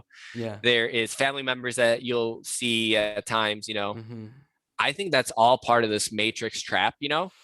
I think people, Hmm. souls like us, that have come down here for fun, that know Mm-hmm. all this shit, you Mm-hmm. know, that are just trying to wait. Like, we're just putting this out into the ether. Like, God knows in 60 years, like where this video is going to be. You know what I mean? It's just Right. all the videos of the people that are like waking up to this shit. I Screaming into think the void. I think these people came down knowing that they will know how to get out of this no matter what. Because I do think you pick a life that you can see certain like points to like leave at, if that makes sense. Mm-hmm. Like, you can see the full life kind of how it's going to mature. So you Mm-hmm. come down and like learn whatever lessons, blah blah blah, Mm-hmm. and do whatever you're supposed to do here, and Mm-hmm. then you leave, you know. But I Mm-hmm. think that when you go back into the light, I think it's a matrix recycle system that they have created Mm. on our creator. See, this is where it brings me back to, like, because Mm. it feels like there's something here that's pulling these people down. Because I do believe that it's not like these people are dumb. Mm. I think they're just so brainwashed, and they've been so brainwashed. Yeah. You know what Like, I I don't think? think that they're dumb. Like, they're good people. No. Like, most people No are one's very dumb. loving, good people. They're just so like they can't see through the illusion because Yes. they've been in the illusion for so many recycles. I don't think Yes. that we've been through I think we came down to help humanity realize shit. You know what I mean? That's kind of a starseed sort of perspective. Yeah, I do Yes, love in a that. way. I do love that. I You know like what I to think mean? of Like, myself as a and starseed that's why we sometimes. know we're gods, because we Hmm. can leave. So like, we're not trapped in this matrix. Like, when we die, you don't go towards the light. You don't talk to these guides. You literally just say, I am this. I don't have to Hmm. talk to anyone. And then you just go Right. right past them, and they can't, like, just like they can't make you take the vaccine, just like they can't make you do anything. Like, Right. these people, like, it's all like an illusion. It's all a matrix. They can't make you, like, that's why they're scaring us with these vax passports. That's never gonna Mm. fucking happen. It's all bullshit. Just like how they thought that they're gonna, you know, make you take the vax. No one's making you take a vax. Yeah. They can't do anything to you because they're not No. real. It's a parasite Right. that's, you know, like fucking, there's a matrix, and they're, so like all these actors and templates, I guess you can say, how like a lot of Hmm. these actors look the same and do this, and like, Mm. you know, I think it's all part of the fucking illusion that this parasite has Mm. put over us, When you are God, you are you know what I mean? So like, that's where it brings me back. It's like, yes, we are the creator. That's why we're going down this journey, because we knew that we were going to wake ourselves up to not fall back into this matrix before we came into it. If that makes sense. I wrote this article a few weeks ago that was called "God is Drunk." Okay. because Noah Lampert said something to that effect, and I was like, oh shit, that's hilarious. And like, so I thought, like, if God is drunk, That's what I do with my life. what are we? Love it. Yeah, spinner. What is God drunk on? And I was like, God is drunk on fear. Fear is like this weird drug that we take to limit ourselves down to this limited perspective and this limited being, and we're like, oh, you know what I mean? There's there's this whole thrill to being in fear, you know what I mean? Like of course. like a horror movie. Scary. It's like a horror movie, you know? And it's like this weird drug that, like, weird energetic drug that we can take as the grand creator being to enter these weird fear experiences, you know? And like, maybe we get a little addicted to that drug a lot of the time. Oh, dude, absolutely. I could definitely see that for sure. I mean, so I took I took some fucking sour mango gummies the fucking other day. And I started to fucking tweak out again, you know? But not like tweak out. It was just like, I just couldn't be kind of in control, and I felt that fear again that I haven't felt in years, you know? Like, I literally don't fear a thing. Like, I'm like, whatever, like, we're not real, like, you know what I mean? It's like, I like, there's nothing to stress. Like, I'm living, I mean, I feel like as long as you have a roof over your head and you're living pretty comfortably, like, you know, you don't need much, right? Just make yourself happy. Like, there's nothing to fear in this world. Like, you're creating it, right? There's nothing to fear in here. Like, this is all like an illusion anyways. Just be loving, and that's it, and do good karmic debt, and the world will just come to you, because that's how because I feel like this crater Earth is literally, you know, it's love. It's, don't have any karmic debt. Don't do things, you know, like out of spite. Like, I don't get mad about anything. I don't, you know, I'm never upset. I'm never sad. I'm never really like happy. I mean, I'm well, not in that sense. Not like super, like, I'm always happy because I get to go down this rabbit holes of like what, you know what I mean? Like, and like I play my video games. I do this, you know, and it's like, there's nothing to complain about. I mean, I played hockey my whole life. Obviously that was a whole different like happiness, because it was like, you know, I mean, playing sports and shit, but I mean, no, I mean, I'm really happy, but it's not like, you know, highs and lows. I'm always just neutral as fuck. I mean, I don't know if it's because I'm a Libra. Oh yeah, hold on. Weren't you saying that you do like some readings and shit? Oh yeah, I could give you a little reading if you want. We could look at how does that work? Because I've never looked at that shit, and I don't know how it works. I look at your birth chart. Okay. And then I interpret like, the symbols. I interpret the symbolic map. And then you know what all that shit means. Okay. Right. Yeah. You know, usually I'm better at like making a report, but that takes a shit ton of time. Fuck that. Because I'm like sort of a researcher, but I do have. I'm just always amazed. See, I've never had like a read of, you know, like, I've never had a psychic reading. I've never had a chart reading. I've never had any readings. But whenever I see it, I'm like, huh, that's weird how they know. Well, it's people who have a really clear sense of intuition. Well, yeah. You know, Amy's fucking awesome. I got a reading from her. The Akashic style of readings is pretty interesting. It involves some like past life stuff. Oh yeah, so I definitely want to do that with her. She said that she wants me to go on her podcast too. So. Oh yeah, we're gonna do that, man. I think we're both gonna do that. That'll be a lot of fun. But she's really I great. definitely want to do a reading with her, but it's just like it kind of trips me out, because then I don't want to go down a rabbit hole of this matrix. Like, what if that's, you know, it's another rabbit hole you can go down. Well, I know. It just depends on how you use it, man. I love astrology because I can use it for really positive transformation and alchemy. Yeah. You know, there's positive and negative sides to any form of divination and any form of symbolic interpretation and stuff. But I think contemplation and contemplating things along with your sense of intuition, your guide of like the energy that you want to move towards, it's a wonderful tool to move yourself and move others through things. Yeah.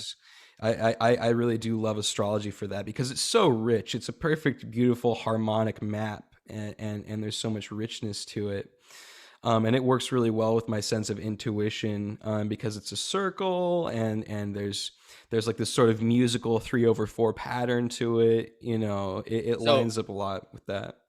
Have you heard of the crater Earth stars? How they're formed? No, I haven't.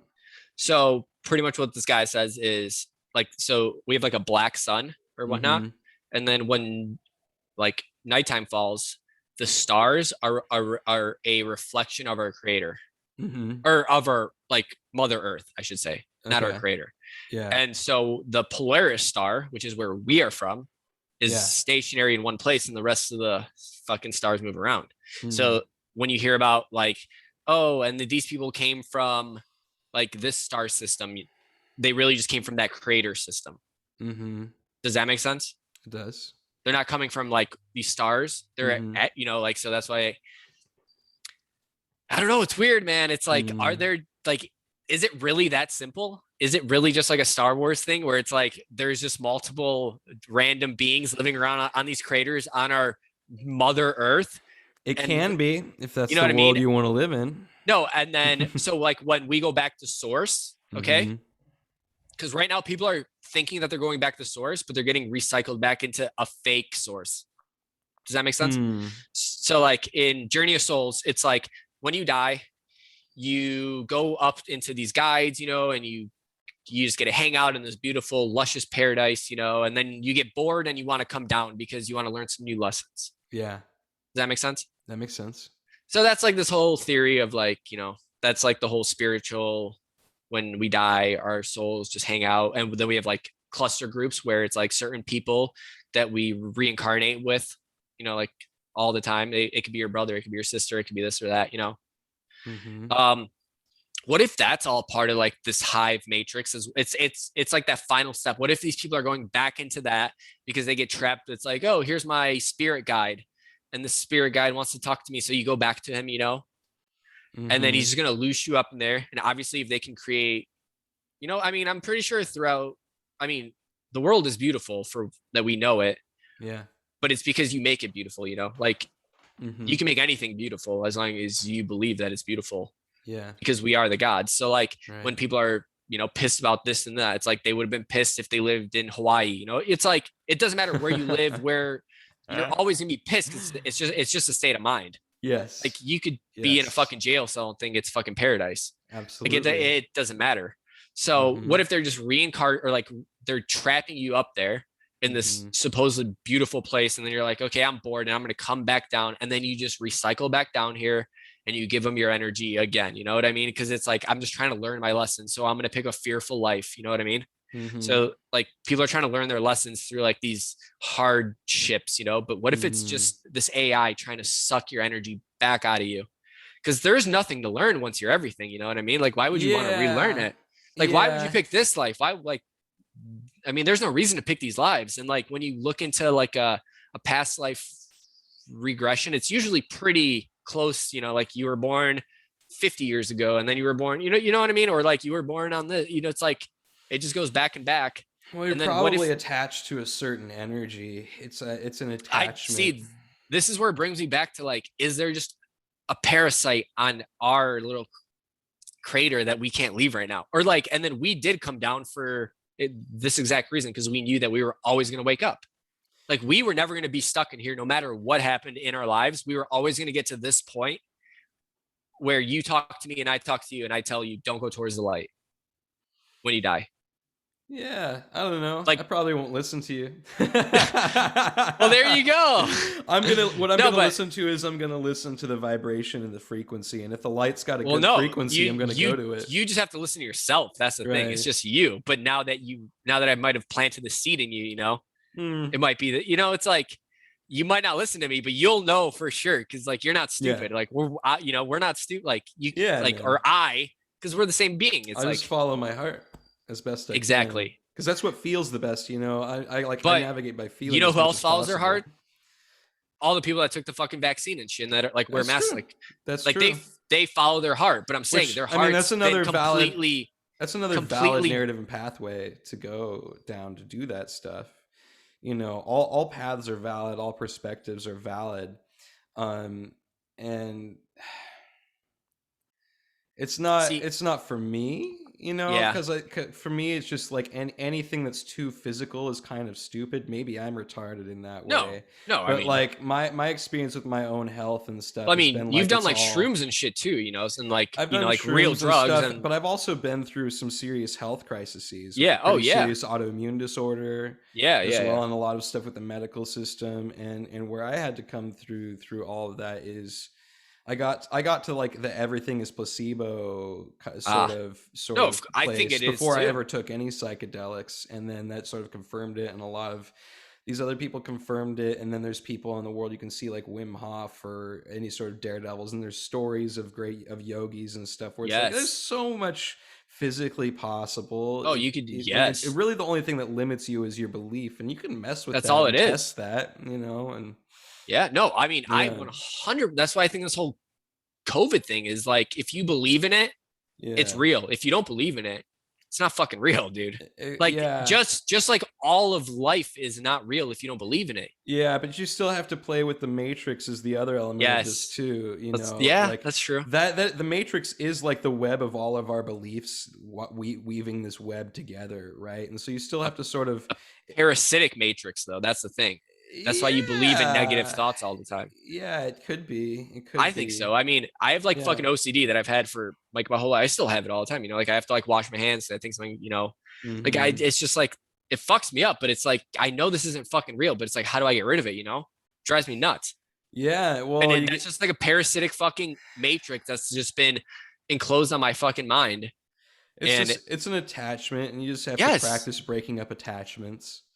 which is a It's what parasitic thing. it's a pattern that's crystallized within you, That's true. That's true. and I think we all sort of have that to one degree or another. It's just part of the game. It seems to be is like you get crystallized. It's just like if you don't stretch, like your body starts to get stiff. No, of course. Man, Just like like how I drink you get all the time. crunchy. And that's just It's like like I just, dude, it's like a I'm knot in so your back. addictive though. I'm so Yeah. addictive to everything that I enjoy Why do you think that is? Why are you addicted? because I know it's just the things that I enjoy. So like I used to be really Yeah. into like working out. Like, I mean, I went to Yeah. like fucking Arizona State, Yeah. I was like super shredded. I was like no sugar, no salt. I mean, I'm saying I took it like to the max. And then I Yeah. slipped a disc and then it was like, yeah, okay, fuck that. And then it's just like it could be anything. Uh Yeah. Gambling just took it to the max, and then it was just like I can just quit cold once I realize it's just bad for me. Yeah. But I mean, it's just That's like good. fucking drinking. I'm just like, I mean, yeah, it's not good for me, but it's just like I enjoy it. Like I'm not gonna stop doing something I enjoy because I know this isn't real. You know what I mean? Like we're Yeah. just here to just enjoy our life. Like I Right. play video games all the time because I enjoy it, and it's Yeah. like, what do you want That's me to great. do? It's like I like this stuff. Like I Yeah, that's enjoy my great. life. That's great. Like That's what you should be I doing. mean, we have a Polish deli as a family, Mhm. and I can just listen to shit with like one little earpiece in at work all day long because I usually just work in the kitchen. That's So like awesome. yeah, and then I fucking drive around a lot. So it's like I enjoy that. I love to just take in all like the like Oh I've yeah, always man. been like this. I just want to know the truth Cool. of You got a what little fucking good nature is. you got a good, Yeah, good just little pocket of existence going on there. but That's like great. I probably picked that, right? Mhm. You know what I mean? So it's like Yeah. people just need to enjoy their life for what it is. You picked this fucking life for a Yeah, reason. man. Figure it the fuck out. Like Yeah. that's the way that I see it. Like you picked this Yeah. life. And it's just if you don't like where you're at, you can move. Oh It yeah, might be yeah, yeah, yeah. hard, but yeah, Oh, dude, if I would move in a heartbeat if it wasn't for like my, you know, family business. And it's just like, Mhm. Well, I'm not even saying just and move physically. I mean, like move into a different mode of being. oh yeah, yeah, of course. I You mean, just think know, differently. you can think differently, and those thoughts create The way that I say it actions. is whenever you get mad, sad, upset, like that's just you're putting that energy into this little fucking parasitic whatever Yeah, we live in. Do not feed it. yeah. Stop feeding it. Like I just have zero fucking emotion for like all that shit. It's just I like know. I have zero patience for it too, but it's possible that that might not just be even the thing that they patience. It's just enjoy. like There's some people who seem to just enjoy anger and enjoy the fight. They I like don't that think kind they of do. It's fight. just Maybe that they don't. yeah, I mean, But maybe that's their lesson to try to neutral. It's It's just an like, attachment. They have an yeah, attachment to the negative emotion. Yeah, I've gotten really frustrated with that and gotten myself in trouble with some people who I wanted to take their candy away. You know, I was just like I did this with like one of my old teachers who I saw on Facebook just saying shit that was really disappointing to me because it just seemed so stupid. Like but he was right from his perspective. You know what I mean? I was just like, your perspective is limited and seems to make you of angry all course. the time, man. And I Yeah. hate seeing you angry all the time because you Yes. can be such a cool dude, and this is just kind of gross, you Yes. know. But maybe it's just Mm-hmm. gross to me, and he likes that mode of being. He seems to get a lot of energy out of it, you know. So Mm-hmm. who am I to say? Who am I to judge? It's just people doing their thing, you know. I just sometimes I get, maybe it's a shadow reflection of myself and parts of Right? myself that I Dude, don't that's the way that I enjoy. think about it too. It's a magic mirror, you know. So it's like, well, Yes. where am I getting frustrated with things that I don't want to be? Where am I mad at myself for being attached to something, you know, or Yep. weaving some narrative? But if I'm being honest, sometimes I do enjoy the fight, man. I do enjoy like getting mad and angry, like, you stupid fucker. No, of course. You know, but like I just gotta Mm-hmm. you know, realize when I'm enjoying that, when I'm not, when I want to let that go, you know. Is that really the Mm-hmm. energy I want to be putting out there? If I'm being honest, I don't think so, man. I like love and putting love out there most of the I time. mean, yeah, dude, that's all that people should be putting out there is love. But I mean, here we go again. The parasitic fucking matrix, just always fucking, Mm, coming up with some new fucking false flag that they try to fucking push. It's like once you have eyes to see, you realize it's yeah. all a matrix. It's all Well, fake. It's like, it's not even false flags even just on the news. There's like false flags like in my daily life where I'm oh yeah, like literally just someone is doing something that just normally just frustrates me, and then I'll spend like the next hour just thinking about how frustrated with them I am and how stupid they are and how much like oh just my leave, god, or dude, just like it's leave me crazy. alone, I want to talk to, you know what I mean, like all Uh these. huh. And when really in that moment I could just like let it go and just chill the fuck out and be cool. Those are like, those Mm-hmm. false flags manifest everywhere. Of course. No, I mean it's nuts. Like Mm. I mean, I'm from fucking Chicago, so I mean it's just like people are crazy down here. So with like masks and shit, like me and my girl went to Florida to where was it? Sarasota. Mm-hmm. And I mean it was just like all open. It was like, oh, there's no fucking like this is just real life again. Like you can just walk around Yeah. anywhere you want, full Yeah. capacity, like just normal life. And I was like, oh, Awesome. I miss this, dude. Mm-hmm. Like, why are people so brainwashed here? Because the media and like our news is telling you random shit about nothing. Yeah. Like, how are you going to believe any of that? They literally are the biggest fucking psychopaths in the world. How are you going to believe anything that the government ever tells you? It's just you, dude. Yeah. It's just you. There is I no one know. else. How are you listening to anyone ever in your life? It's just the perspectives that have crystallized in them, man. You know, they're No, of course. indoctrinated into this way of thinking and this way of I seeing guess the I just don't world, and understand it because I've it's never been that fear. way. It's fear ultimately, right? I mean, to question a narrative and step outside of it is like a scary thing to do. It's like you're in this like video game, you're gonna step over the boundaries and go into, you know, you're gonna plug in your Game Shark and you're gonna go into Yeah, makes sense. you know, and like whenever Mm-hmm. whenever you do that, shit changes, and people are scared of change. You know, people are scared of change, and they want control, and they want to know that they're doing the right thing. You know, and to me, it's so fucking boring.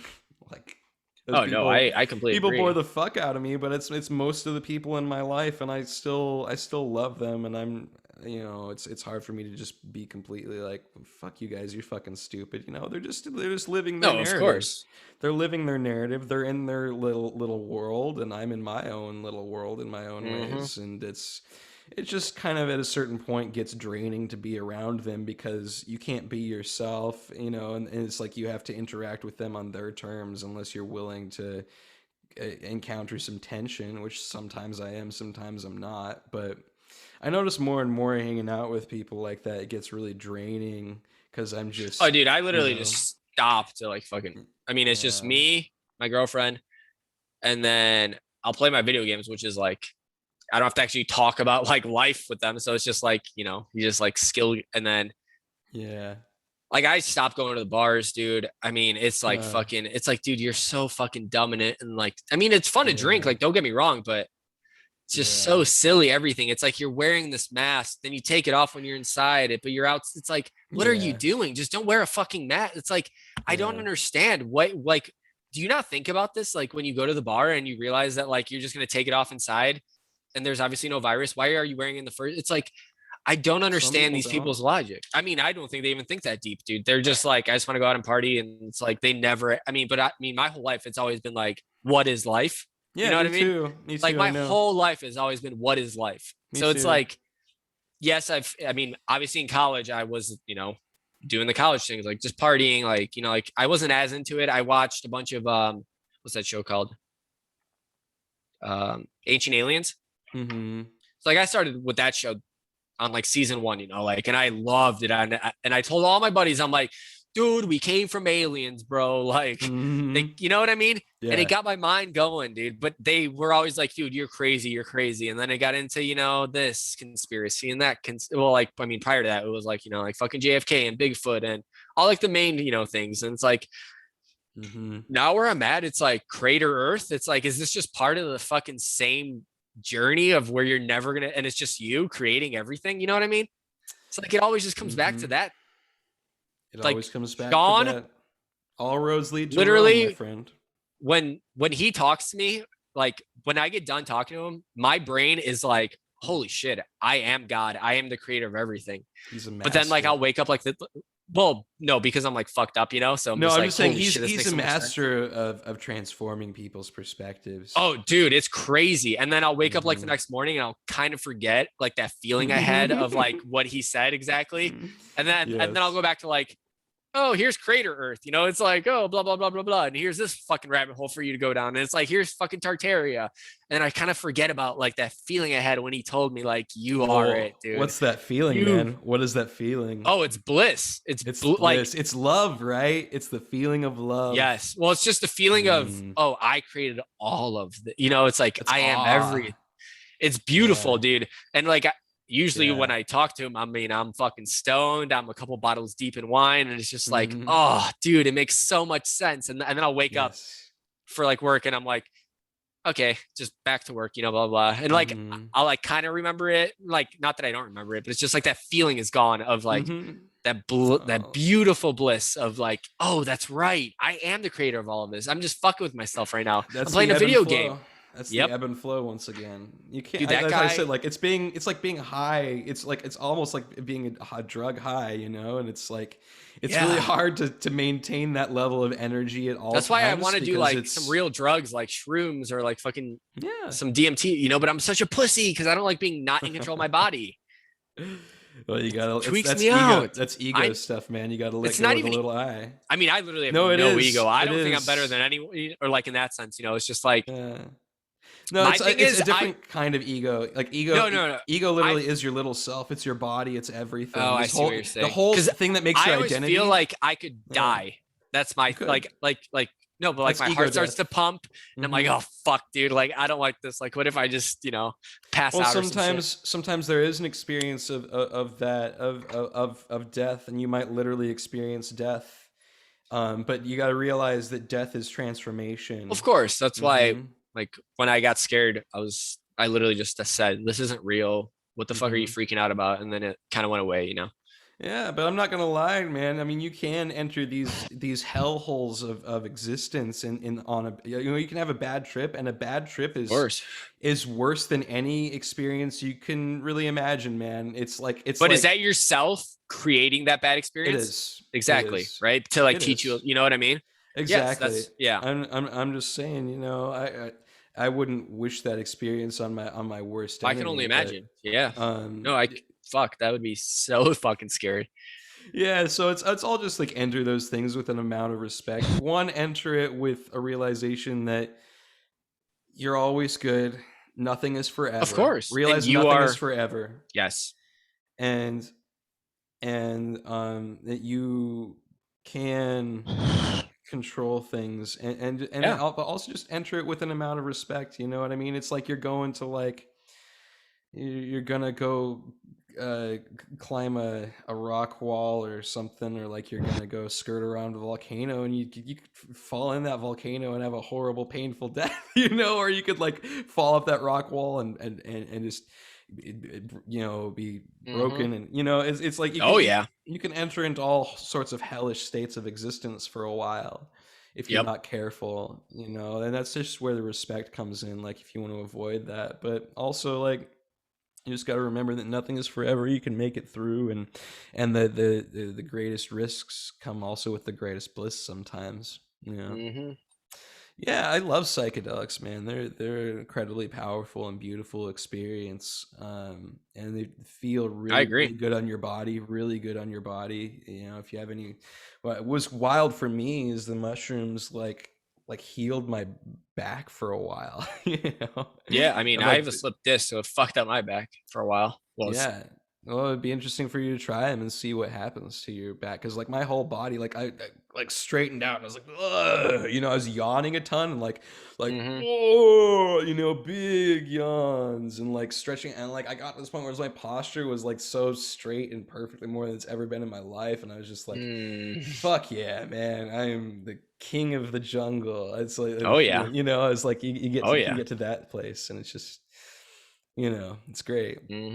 I think that is like the chakras aligning. Your spinal column is like this whole chakral system, and I think that's what happens on mushrooms. Is it blasts out all your chakras? Oh, I could imagine all that shit out, and yeah, I'd love to do it, but I think that's I just want to fucking tweak. That's the thing. It's like it's not tweaking. I don't want to have someone with me that's like, oh, you're just a fuck, like, because I'm gonna be like, I'm dying. Holy shit, save me! What the fuck? I'm tweaking. Like, I'm such a pussy, dude. Like, when I first started smoking weed, I would tweak the fuck out. You want to have all someone with you who's compassionate, of course. You want to do a reading on my chart? Yeah, man. Let's do it. Let's take a quick break here. I need to go pee and stuff. I'll take a piss. All right. I don't really want to play music because even like just leave it. I'll just be back in like a second. Cool. All right. I just want to tell you this really quick. Oh no, never mind. What? I just Ketsu Band played royalty-free music from YouTube that was just this stupid little 5-second loop, and even that got copyright striked. Even that got copyright striked. Dude, fucking walk away for a second. All right, I'll be back in a second. We're good. We'll see you in a bit, folks.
Yo, people.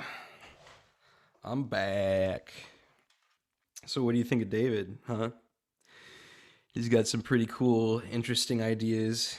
I don't know. I love this guy. I love that he can go down these deep rabbit holes and then come all the way back to the center. He can go all over this map, right? It's pretty cool.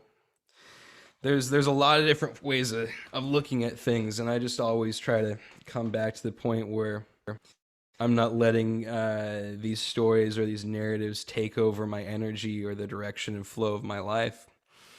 I like to let them support all that, you know. Hey, dude, welcome back. What's up, dudes? What's up? Fucking water. I'm so thirsty. Yeah, right. I got some water too. Dude, I drink so much fucking water. It's crazy. Me too, man. That's good. It's good for you. Water's the best. Water's the best. Especially with all that wine too. I honestly think about so I started drinking a shit ton of water when I started to work out like in college, you know? I mean, I'm talking like 2.5 gallons a day, probably. Like, because I used to I lived in Arizona. It was hot. I played hockey in Arizona, and I worked out like a motherfucker. I mean, I'm talking like absolutely fucking just top of the game. Like, I took it so serious. That's what I'm saying. I get so addicted, but so that got me addicted to water pretty much. And then, you know, and then now that because I never drank back then, but then I fucked up my back, and then my buddy had me try wine for the first time when I came back from college, because I never drank wine in college. It was always just, hard liquor and beer. Never ever? No, I mean, I was never a wine guy. Wow. Yeah. And then I came back from college, and my buddy, like one of my best friends, he just brought over a fucking bottle of wine, and we like split up one bottle, and I was like, oh, this is amazing, And now it's like I need like 2.5 bottles just to like feel good. Oh. So it goes. Not like with feel everything, good, but man. like, yeah, I mean, but like, what do you think that it is about wine too, huh? There's something to wine, huh? Yeah, there's a different vibe. There's a different feeling to it for sure. Because like, I don't get drunk off of wine, if that makes sense. Like, it's like, for me to get drunk off of wine, I would just have to chug like glasses of it. You know what I mean? Like, I get drunk off wine, but yeah, but you don't drink every day, probably. I'm sure. No, I don't. Yeah, exactly. So like, I feel like my stomach tolerance to, booze build up. It's calloused over. Exactly. Not that it's bad, because it puts me in this state where I just question. It's like, once I get into this, like, I'm not drunk state, or like anything. It's just like I'm feeling good, and I let go of everything, and it's just like this bliss state that I'm always in, I guess you can call it. Yeah, that's great. You can let go. Is it though? Probably not, to drink this much wine. But also, like, are we real? Probably not. You know what I mean? Like, did I fucking pick this life? Probably. So it's like, is this part of the journey that I picked? Probably, to wake myself up again. Right, man. Right. Nothing is forever. Do what you want. It's cool. It's exactly. Cool. Just don't hurt other people. I look at it or kind animals. Of like, I look at it kind of like it's like trying to keep yourself pristine and clean. Is a good goal if that's what you want to do. That's cool, but sometimes it can be kind of like putting like a plastic guard on furniture, and now you have like this like plastic over your furniture, and it kind of sucks. And you're not using this, or it's like trying to keep a car in mint condition or whatever. And it's like, just use the car, man. Enjoy it to its fullest. Yeah. No, I mean, for sure. So who cares about a couple dings or whatever? I just feel like life is so boring in itself, because it's like, I mean, I have like, it's like certain people that I can talk to about like the shit that I even want to talk about, and the rest is like, so like, I'm just like, I'll just booze up, and then I'll just think about shit. It's like, it just makes it way more enjoyable, because it's like, I mean, people love to drink, but they're like, when people normally drink, they get fucked up, they can't wake up for work, they have a hangover. Me, I sleep like a baby, I go to bed at a normal time, I wake up at my normal time. It's like, it's just normal. Like, I'm never hungover, I've never. So it's like, I feel like I have it in a moderate. I mean, there's a reason why people drank wine every day back in the day. Exactly. Well, and if it's like, if it makes you feel good, and there's no negative impact on your life that you take care of. It's not like I'm ever mad, or like, it's not like you're like that, like that guy that gets pissed off and starts screaming. Like, I'm the complete opposite, just chilled out. Like, it's pretty much like weed in a wine form. Yeah. Sweet. Well, it sounds like that's working for you right now then. Yeah, I mean, it's just, like people take medication, people use herbs or whatever the hell. How funny is that? You can even pay me $1 million to fucking take a drug. And like, so when I fucked up my back, like the doctor was like, do you want some, what's it called? Vicodin? I was like, absolutely fucking not. And instead I just chugged wine because I know that I have such a like a fucking addictive personality that I would get addicted to pill. I've never taken pill. I've never taken Adderall. I've only done booze and weed. That's it. No coke, no shrooms. Like I'm such a pussy when it comes to drugs that I feel like if I did like, yeah, I mean, I feel like if I did like some Adderall, you know, and I liked it, that's a problem. If I did cocaine and I liked it, that's a problem. Like if I took fucking, you know, some pills and I liked them, that's a problem because I would get it. So it's like I know to not take things that are going to be a problem. I don't know if that's like subconsciously, like maybe that's why I found wine as my like, found you know, something weird light. And it's like people have drinking wine since the beginning of time, pretty much. I feel like like it's all in like spiritual scriptures, you know. Like there's got to be something to wine. Yeah, man. For me, I kind of noticed there's a different vibe to every kind of alcohol. You know? Of course. I mean, I don't touch hard liquor because that's like blacked out, party, wake up with the hangover. You know what I mean? Like, I mean, that's not the way it is for me, but yeah, like shots literally lead to, yeah, exactly. Same. I mean, I used to in college because it would make me like, you know, crazy and fun, but I don't want that. Like beer's just, you know, social, tired. And then wine's like that perfect, like wakes you up, makes you think, or at least for me. I mean, for some people, you can just fucking put them to sleep and make them all loosey. Wine's got an interesting vibe for me, for sure. It's pretty warm. Yeah. It's pretty warm-hearted. Yes. Beer is my favorite for some reason. I mean, I do like beer too. I usually start with a couple beers, with a couple Coronas, actually. Oh, hell yeah! I love really strong IPAs or things like that. For me, oh, am I stuttering again? Hold on, you're breaking up. Yeah. And is it better? Is it better? Yeah, I mean, I can definitely hear you. Okay, you're good. You're good. Okay, cool. So you like what beers? Like really strong IPAs. Oh, yeah. I mean, dude, those are great too. I love. They just make me so fucking thirsty, dude. That's like you definitely need a water with a beer. When you have at least like they're fucking. It's true. I mean, they are great though. They definitely give you that perfect little buzz after like one or two even. In general, I like really strongly flavored things. You're from where? I'm from Washington. State? Yeah. Washington what part? Eastern Washington, southeastern Washington, in the desert. I've never been there. It sucks. The desert? There's a fucking desert in Washington? Half of Washington's a desert.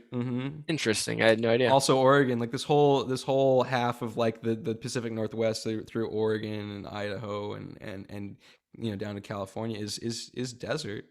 You know, the inland part of it. I literally thought it was all forests and shroom country. Nope, not at all. Not at all. Interesting. Yeah, so the Cascade Mountains sort of create this divide. Although if you go north up to Spokane, it's like there's an inland forest up there too. But this whole like southeastern corner is all desert.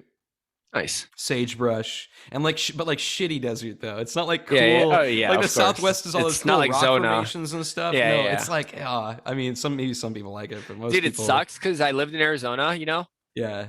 For 4 years for fucking college, and I was never into this shit. Like, I mean, I was, but not like this spiritual. Like now, I would go out there into like a mountain. I'd be like, "Oh, was this like a melted building? Like, was this fucking you know?" Like now, my mind would be like so crazy if I went back out there. Yeah. But I just haven't been out there since fucking college, so it's like, but I wish I was like this, you know. But I mean. It's all the journey of your soul.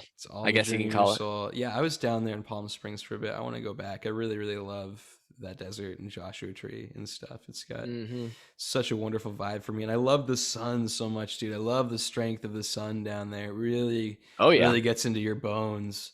And that feels really good to me. I like that a lot. I also love the ocean too, though. I mean, I just love all sorts. I love the ocean. It's just like Tri-Cities. I mean, there are more boring places on this earth for sure, especially. But I'm saying, like, are we just so connected with nature? You know, like this is where it brings me back to that Creator Earth always. Is, you know, it's like, are we those like, you know, those people like an Avatar? And the way that they make it seem is, I saw, what if we are living in a simulation like Avatar? But we're really back on our planet Earth.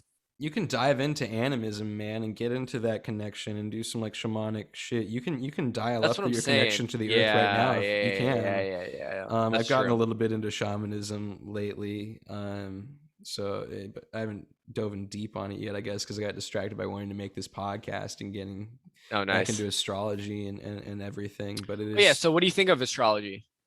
I love it, man. No, It's like, a what do you think? Like, so, like, should we do a chart reading and then I can ask you crazy yeah. questions? I Okay. pulled up your chart here, so Do you have the name and the date or whatever you do? I think so. I I think don't I know how got it it right. works. I think I Okay. got it right. 'Cause yeah. So like your the date was September 26, 1991, right? Yeah. 7:51 p.m. Yeah. Chicago, Illinois. Yeah. Cool, man. Okay, so this is your chart then. This is your birth Okay. chart. So I've looked at it, but I have no idea what I mean, Mm-hmm. I know that I'm a Libra. That's at the most extent that I know about astrology. Your sun sign is a Libra. Yes. Oh, it And most is like sun like the main one that most people are like, I'm a Pisces, I'm a this. yeah, it Is is. that It's what it is? typically what Okay. people refer to because that's what you can determine that by your birthday. Okay. Well, you can the other ones you can too, but like rising sign, you have to know for all the houses, this inner spoke wheel, you have to know the time of day that you were born. Yeah, yeah, of course. That's why I said 751. Otherwise, you just get the outer wheel. Of course. So yeah, sun sign is typically what like people are, just if you start like just your horoscopes in the newspaper or whatever. Those are usually Yeah. sun sign Got it. horoscopes.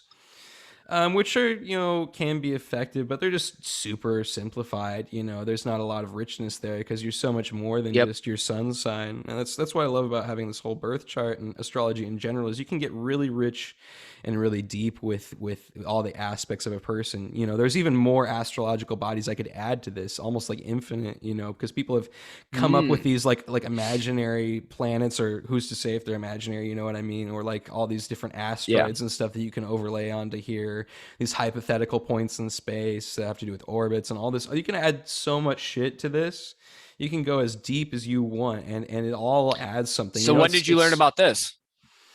I mean, I always sort of knew about astrology, I guess, from like newspapers and stuff, but not really that much. Truly, not really. I didn't even know it was called astrology, but I just knew, Okay. about like. But like, when did you really get into this? Not too long ago, man. I would say interesting. 2019. Okay. Yeah, I went through a pretty serious spiritual awakening the kind of second half of 2019 and then through 2020. With drugs or no? No. I mean, I took just spiritual. Yeah, I took acid in 2017, but just the one time, and that sort of showed me some shit, but it wasn't like yeah. I mean, your spiritual awakening is your whole life, truly. So there's all these different moments I could point to, but the really getting into divination or like tarot and astrology and that kind of stuff, that kind of aspect of spirituality. Yeah. That started in 2019 with nice. Noah Lampert, I would say, really exposed me to it because when I started listening to his podcast, he was also just starting to get into astrology too.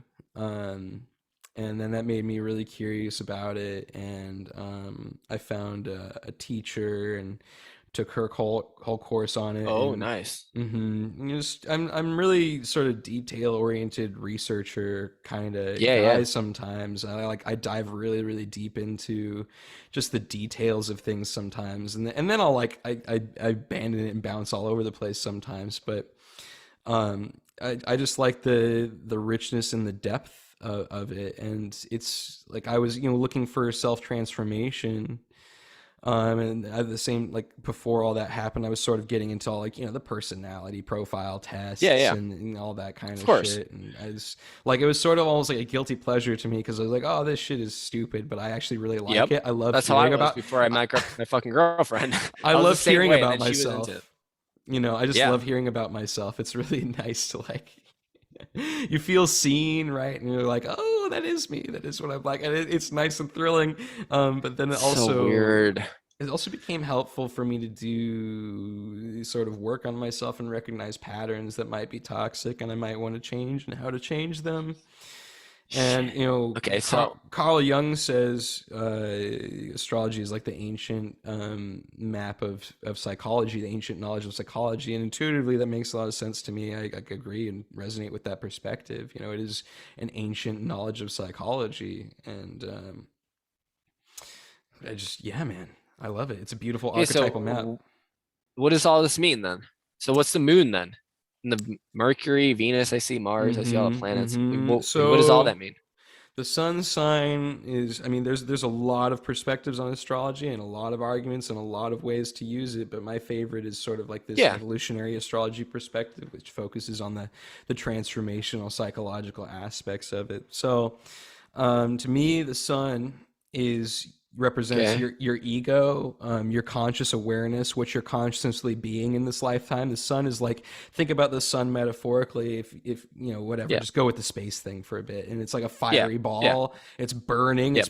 It creates all our light here, right? Whatever Yep. perspective you take, and so I the mean, it sun does. is Yeah. is the light of our awareness. It's the light of consciousness. It's what creates energy, and it is the core of the solar system. It's what creates the energy of the whole thing, and everything else is just reflecting the light of the sun, right? So the sun really is the core of your being and the soul that you are being in this lifetime, Okay. and it's your core motivations and biases and all that stuff, and sort of the thing that's really running the whole show.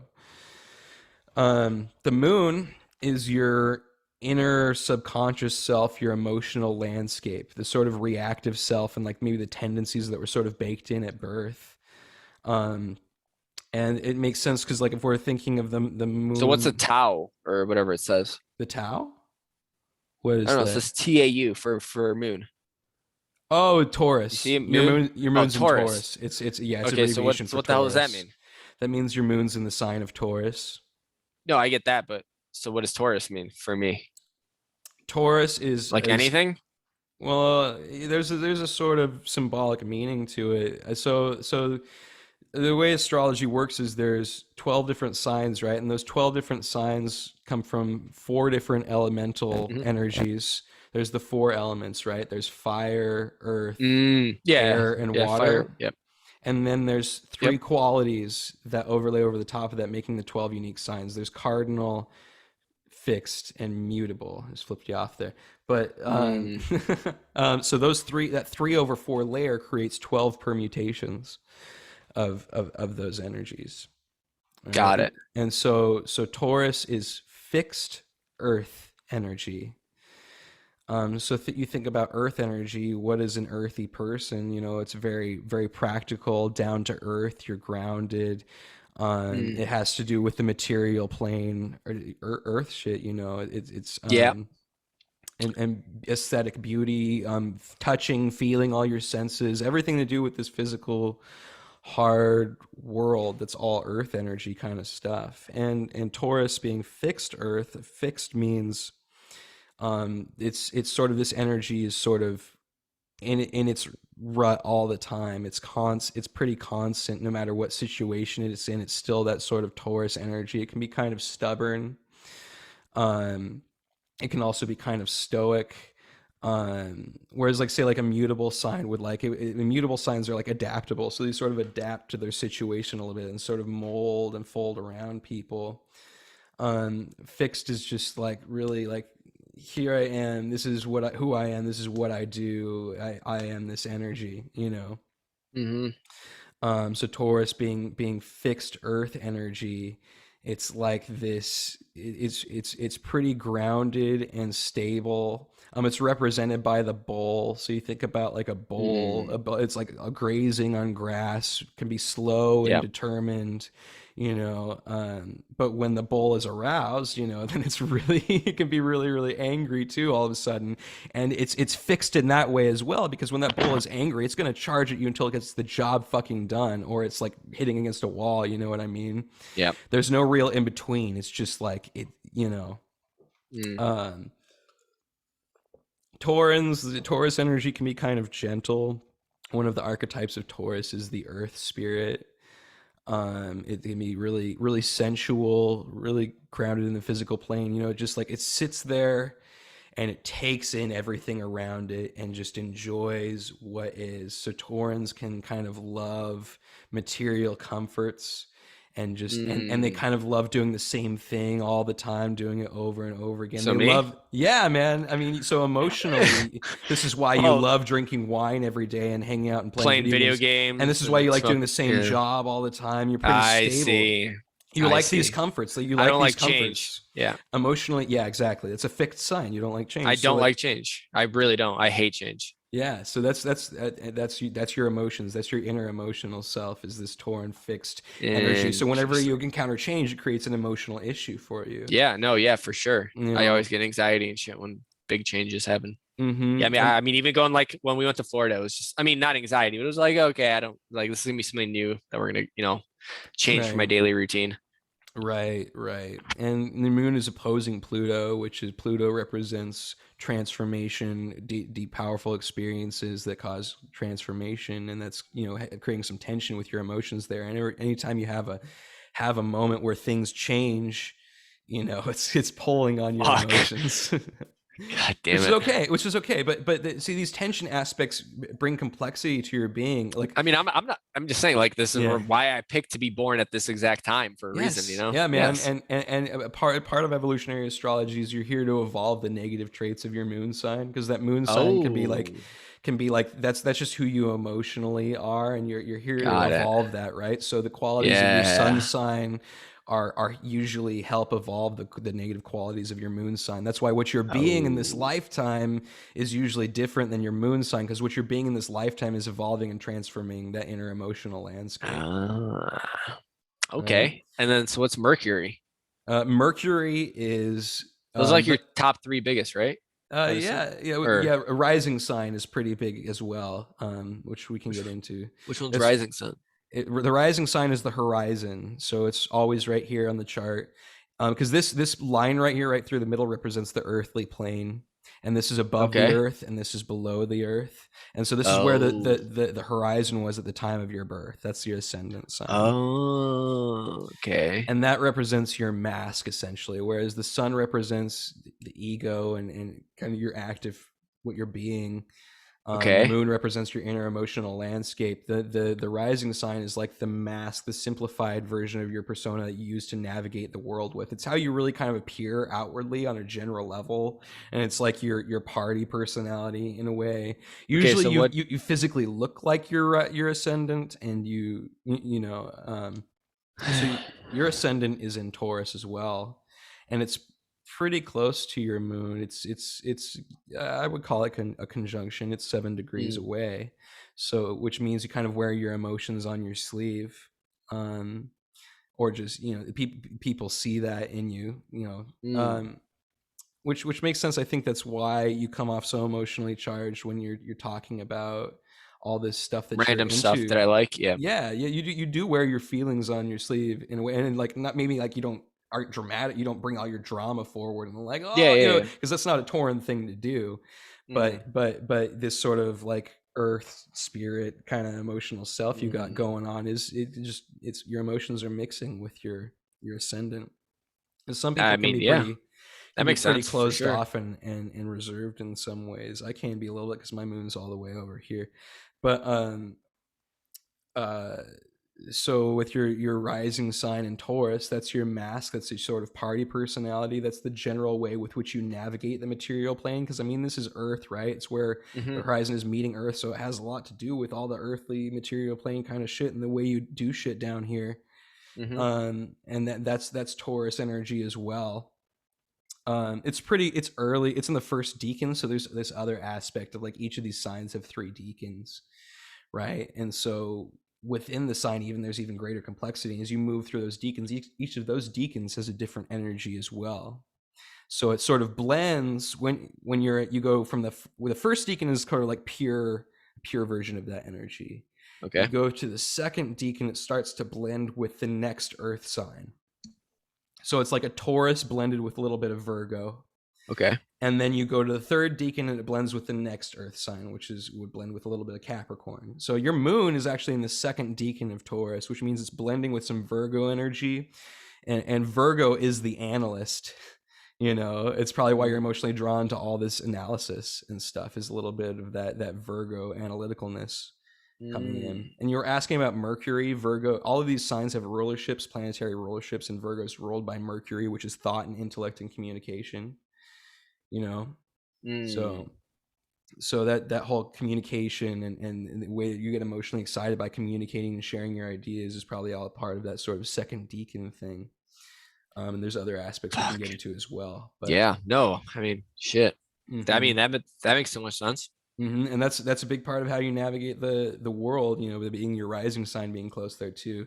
But your rising sign is in the first deacon, so appearance wise, you first come off more as a pure Tauran energy, right?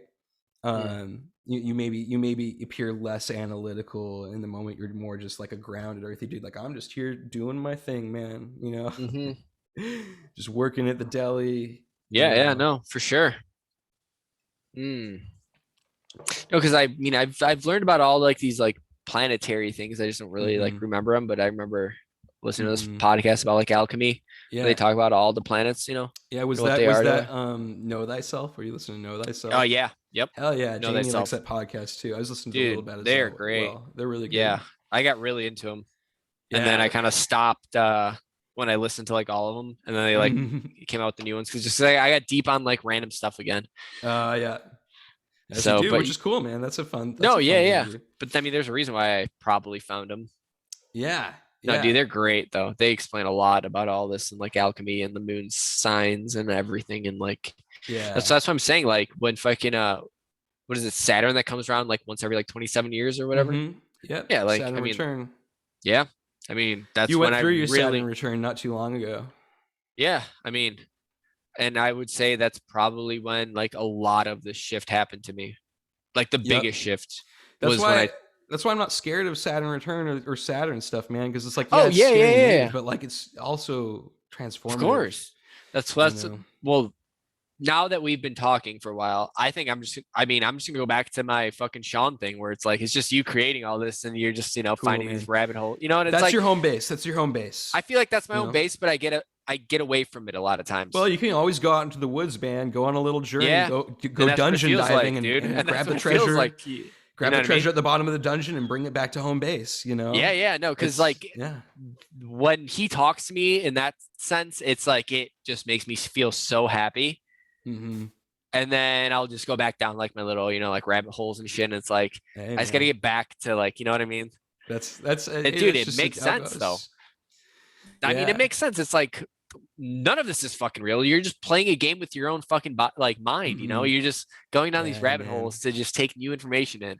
Yeah, and I just want other people to be able to play the game in that way. That's the only reason I think I get frustrated with people. That's why I literally have like no stress because I know it's all a game and I know I'm fucking, it's like you are smart. Just let it be. Like let yourself go down the rabbit hole. Stop stopping it. Like stop getting, attacked by this fucking parasitic mind that's fucking taking control of your bullshit.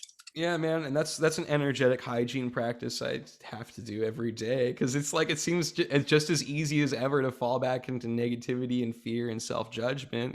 It's just like I worked with this shaman lady for a little bit who talked about energetic hygiene. So like you set up a ritual every day where you imagine all your consciousness coming back to you. You imagine like this magnet at the core of your being that draws all this back. There's a lot of different visualization practices you can do that, but it's always like remember love, remember love, remember love, remember that you love yourself and bring all that energy back and that light. And that's something I have to always practice. It seems to be. No, I mean for sure.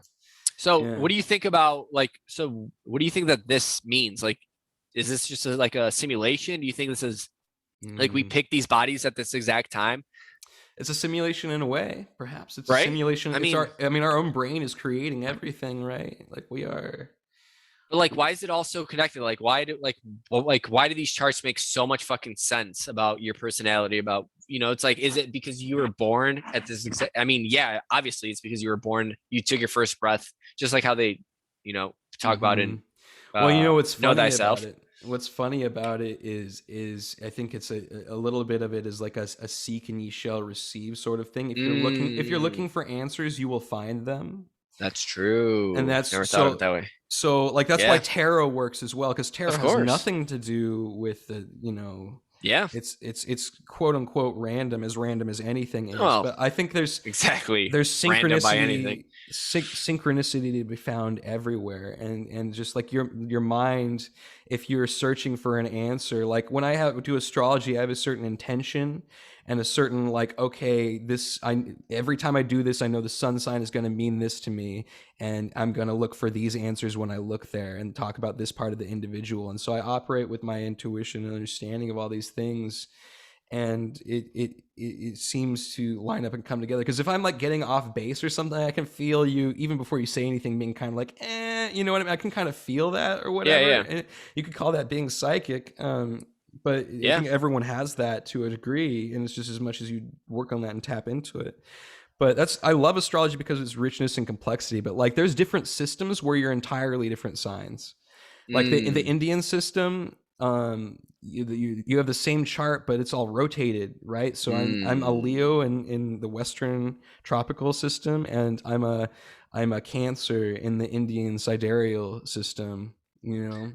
But I can find truth in both of them. If I reflect on it and like, oh, I see, because we all contain all of these energies, right? So like the Indian one, I find those Cancerian qualities within myself, and you know, it all seems to work. But there does seem to be like, I resonate with certain things and I don't resonate with others, and in general, this seems to work the best for me. Is it maybe because you were born in the Western? Yeah, that's hemisphere. What. Yeah, because it seems, you know what I mean? Yeah, it seems like we most like it's like, you know, when you look at fairy tales, we resonate most with the European fairy tales because we're European, and then we look at like other cultures, and it's like we can still resonate with them, we can still see the truth there, but there's a little bit more like, that's kind of, I don't get it instantly. It's not as easy for me because it's like, you know, or you hear music from other cultures and you hear the similarities, and it's still music, you know what I mean? It's still functional, but it's also a little bit, I don't quite get the vibe of this as intuitively as I do with just like a, you know, whatever you're into. And for me, this one just seems to most fit my vibe. And it's not just like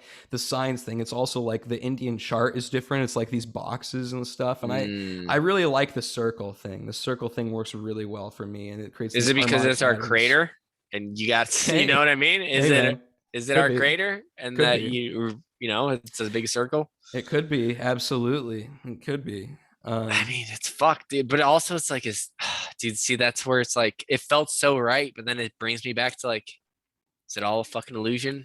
It's as right as anything else, my friend. Of course, of course, of course. Right. So I bounce around between all sorts of narrative depending on what suits my purpose in the moment. You know what I mean? Of course. So I mean, I literally go back and forth all the time. Like every other day, I'm just like, well, no, it's this way. No, it's definitely this way. When I use it's this way. No, it's flat Earth. No, fucking dinosaurs are fake. No, dinosaurs are definitely real. That's why we like Pokemon. When I do astrology, and that's why we like Avatar. When I do astrology this way, it's useful for me to talk about it in solar system heliocentric kind of terms, because that's the way I learned it. And it's just a map that works for me. So, but you know, it's just like, who knows really. But also, like, how much do we know that this isn't like part of the parasitic matrix? Yeah. And it could be real. Oh, well, and it's real, but it's also like everything's inverted at some, you know what I mean? Like, is it all inverted at some point? Like, is it just like a metaphor? But it works. I only care to the point that it affects my energy. I only care to the point that it affects my energy, and metaphor is the most useful thing for me. That's what I'm saying. It's like, it doesn't even matter, because as long as because I mean, it's definitely, there's truth to this for sure with all that you said already. It's like, I don't even know what like the rest of these signs are, but I'm sure they just line up to me. It's exactly how I act, what I think, all that shit. It's like, and to the degree that I'm a good astrologer, I'll be more or less accurate, because there's some people who might not be and there's some people who are definitely way better than me, you know, just like anything. But then that brings me back to like, clearly there's some kind of soul, like that you picked this exact moment that you took your first breath, you know, because that's when you come into this world. It makes sense. And that's why some kids come like 2 weeks earlier, you know. It's like that whole, you're not going to be born at the 9 months. It's like, because that soul wanted to pick the exact chart for its own journey. And that's what my intuition. That's what my intuition tells me. That's what I feel like too. Trust that. What I feel, I just trust. I just stop questioning it as much as I can. You know. But then I go deeper and I'm like, is the Matrix, you know, Once again, how I went back to like where you get a pick when you come in. Yeah. What if that's just part of the fucking Matrix? Like, doesn't matter to me. Like the whole thing is just a cycle of coming into these, you know, these worlds and just giving them like your energy constantly. Like, I mean, all that matters to me is the things that make me feel empowered and excited and give me that orgasmic sense of epiphany. That's all that matters to me. Truly. Yeah, no, I mean, yeah. You know, because so like Noah Lampert, once again, he's one of my favorite dudes who I listen to all the time. He went on this bad trip where he was like, oh no, everyone around me is a vampire. Like literally, it was like physically manifest where they were leeching on him for real. And he found that dimension of reality where like everyone around him is literal vampires leeching on him, right?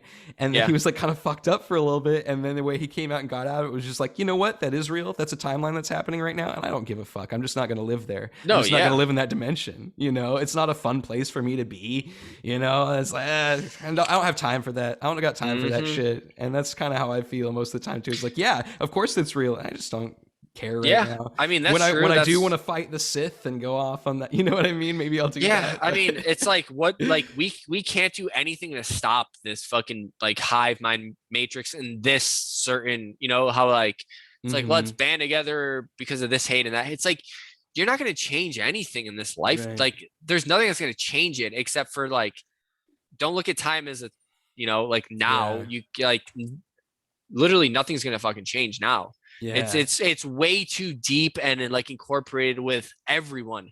Yeah. That like the only way that it could change is if there's literally like how I said, this crater Earth, like Mother Earth, that's gonna flood this fucking place. And that's the only way. Like we're not gonna change it. It's just gonna be, but it's like, are we saving ourselves from going on to their next journey of parasite, which is gonna be Mars, as you know, like this next crater? Like, is that gonna be their next parasitic realm that they're gonna make? Whatever, and I'll play that game too. They got nothing on me. And that's where it fucks it up. It's like that's just a game, dude. It's like, god damn it, I don't know where to go back and forth with.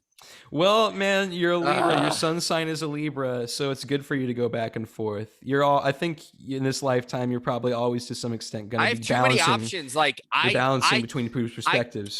I can watch this like a Ted Bundy, and I could be like, oh, I get his perspective.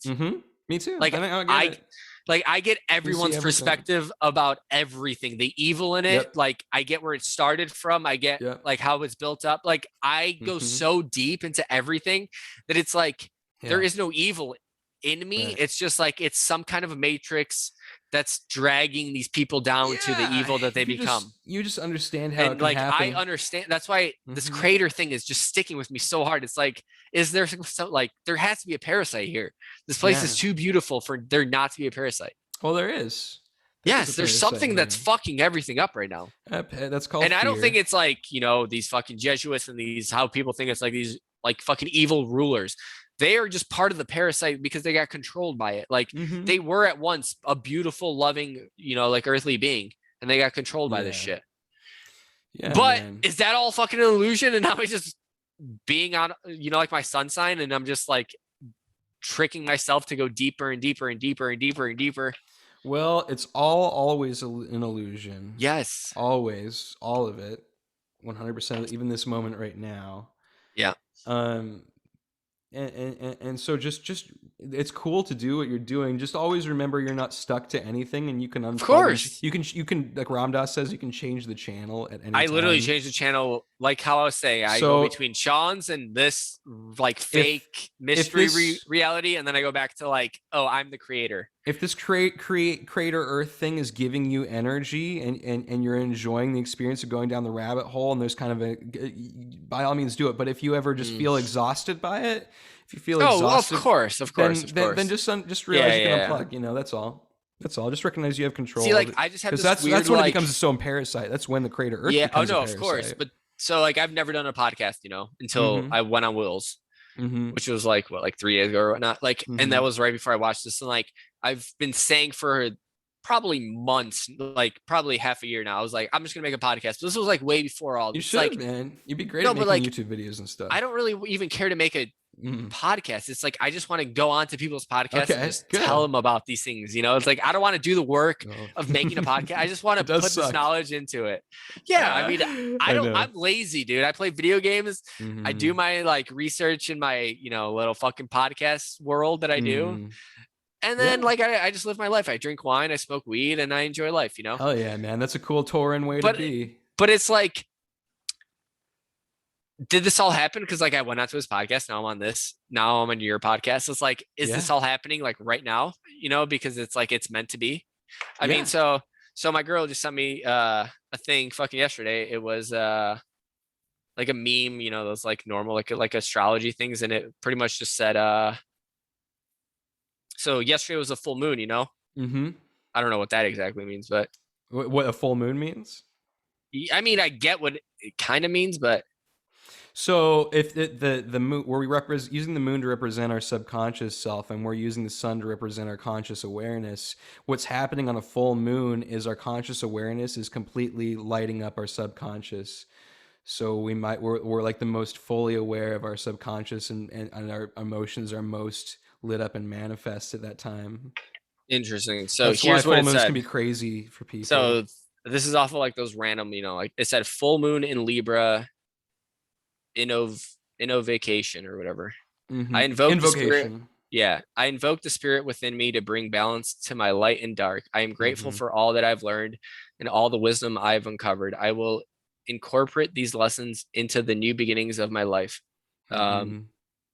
Under the full moon, or no, under the full light of this full moon, I am ready to show my blossoming grow. So it's like, it was like, just like, well, what the fuck? Like, this is like perfect timing. Like now I'm so like fucking energetic. Like I've been fucking sending these crazy messages to like all these like podcasters. I'm like, dude, let me come on your show. I want to tell you something. I want to tell you something. I want to tell you something. I literally was like fucking dreaming about going on Sam Tripoli's Zero podcast. I just want to talk to him and let him know about this is like just like an alternative fucking theory. It's like, why is this all coming through me? Is it because it like there's something going on with the earth? You know what I mean? It's like, I could tell you a little astrological story about that. I was talking about this at the beginning of the podcast before you came on. Okay. So the full moon in Libra right now is creating a grand trine in air, meaning you have a grand trine in your chart as well in Earth. See this triangle here, this blue triangle? Okay. So here, I'll pull up the full moon chart. So there is this grand trine going on. This is where the moon was yesterday at like 3 o'clock ish, 2:58, I think it was. Okay. It was 2:38, something like that. Went directly opposite the sun. Okay. That's when it's full, because that's that's why as the moon rotates, that's why only half of it's lit. If we're we're on that route. Yeah. Whatever. So it's creating a grand trine in air. See the triangle here? Yeah. So Saturn is one point of this triangle in Aquarius. Okay. Moon in Libra, and then we have Mars conjunct the North Node in Gemini, creating the other point. Right. Okay. And so Mars is the god of war. Right, Mars is energy, passion, excitement, all those things that get us going, and it could be anger too, but it doesn't necessarily have to be. It's just energy and will, And the North Node is sort of like the karmic direction of things at the moment. It's the evolutionary pathway of things at the moment, and they're in the sign of Gemini, which Gemini is about communication and thought. It's communicating to each other. It rules, writing and speaking and everything. So with Mars in the North conjunct the North Node in Gemini, there's this excitement and this growth forward in the realm of communication. And that's in harmony with your emotions at this time as well. And with Saturn, which Saturn is boundaries, in Aquarius it rules Aquarius. Which is, you probably have a clear sense of boundaries right now, and you're pretty cool and collected, and you're not letting your emotions get as mixed up with other people, which is helpful with clear communication as well. Because if we were getting more emotionally mixed up right here, we might be struggling to communicate clearly, but there's a pretty clear sense of boundaries and sense of self at this moment. Yeah. Interesting. So this whole grand trine, I think, has created a pretty intense time for communication at this moment. It might be why you are reaching out to all these podcasts at this time. And we could do something called look at your transits at this moment, and we could see what aspects this current thing in the sky is doing to your natal chart at this moment, and maybe gain some more insight and wisdom if we so chose and we were so seeking such a thing. I have no idea what that means, but yeah. Well, dude, it just means I've seen these charts, but like not like this, but I've listened to, I don't know if you know who Ricky Williams is, like the running back. Don't know. So he used to be the running back for the Miami Dolphins. Okay. And he started his own podcast called and it's I'm all sure about, Noah listens to that. Noah loves the Dolphins. Yeah, I mean, but it's called Curious Questions with Ricky Williams, and he pretty much just started a podcast that just all about like astrology. Like he does like chart readings before he gets like his guests on.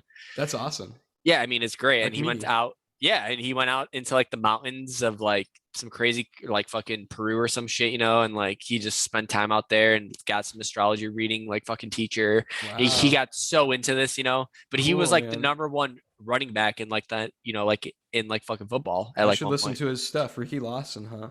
No, Ricky Williams. Oh, Ricky Williams. I don't know why I said Lawson. That's weird. No, Curious Questions with Ricky Williams. This dude, you'll love it, especially if you're into like astrology. Like he got all into that, Yeah, man. Share it with me so I don't forget. Yeah. Whenever you get a chance. I bet you've had a bunch of those moments. I'll definitely share it with you. I mean, that was on, I guess. Cool. All right. Yeah, I'm curious to see his style. That's interesting. I haven't gone to Peru. I've studied with the teacher, but I haven't gone to Peru and of course. I don't know exactly where he went, but he went to like the mountains of some shit, like it might have been Australia or some bullshit, but yeah. That's really cool. No, dude, I mean, I think astrology is so fucking interesting, but it's like, is it a simulation? Is it just the earth? It's like, well, it all that is. Brings me back to that Journey of Souls book. It's like, I don't get it, man. It all is, but it's fun. I find it to it's great because it makes so much sense. Tool. I find of course. Yes.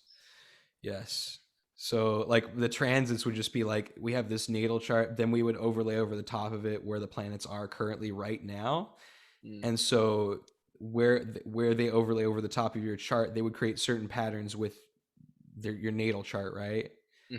Just like these are creating patterns within themselves right now. Well, we would then just do that with the chart of right now and show the patterns that are happening there. And that those are transits, the planets, how they are transiting your natal chart, and what sort of effect that might be happening on you as these energies reflect through. So it's like you have this like core imprint of your birth moment, and that's one sort of stained glass window through the light that's shining through it, and the transits is this window rotating over the top of it constantly and creating a filter effect over the top of that natal chart. And so that's what that's more about, is more about like the energy of the moment for you and the way you're feeling it.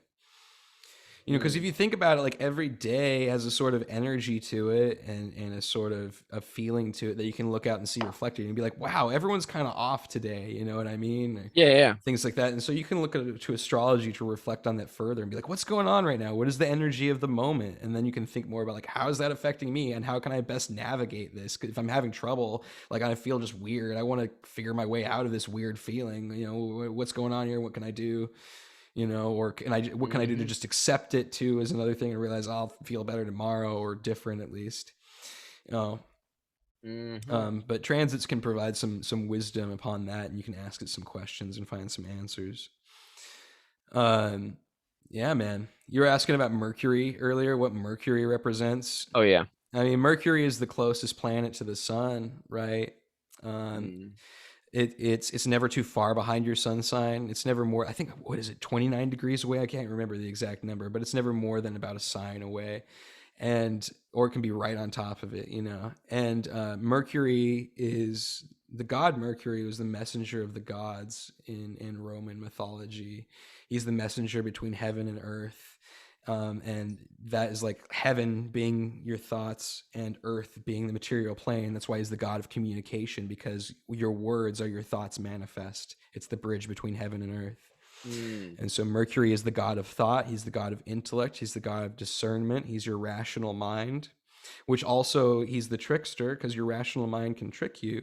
Of course. Right? It's Thoth. It's the Egyptian god Thoth, Thoth. Yeah. Thoth. Some people say I like Thoth Yeah. because that's what Sean said, right? I really liked it when he said that.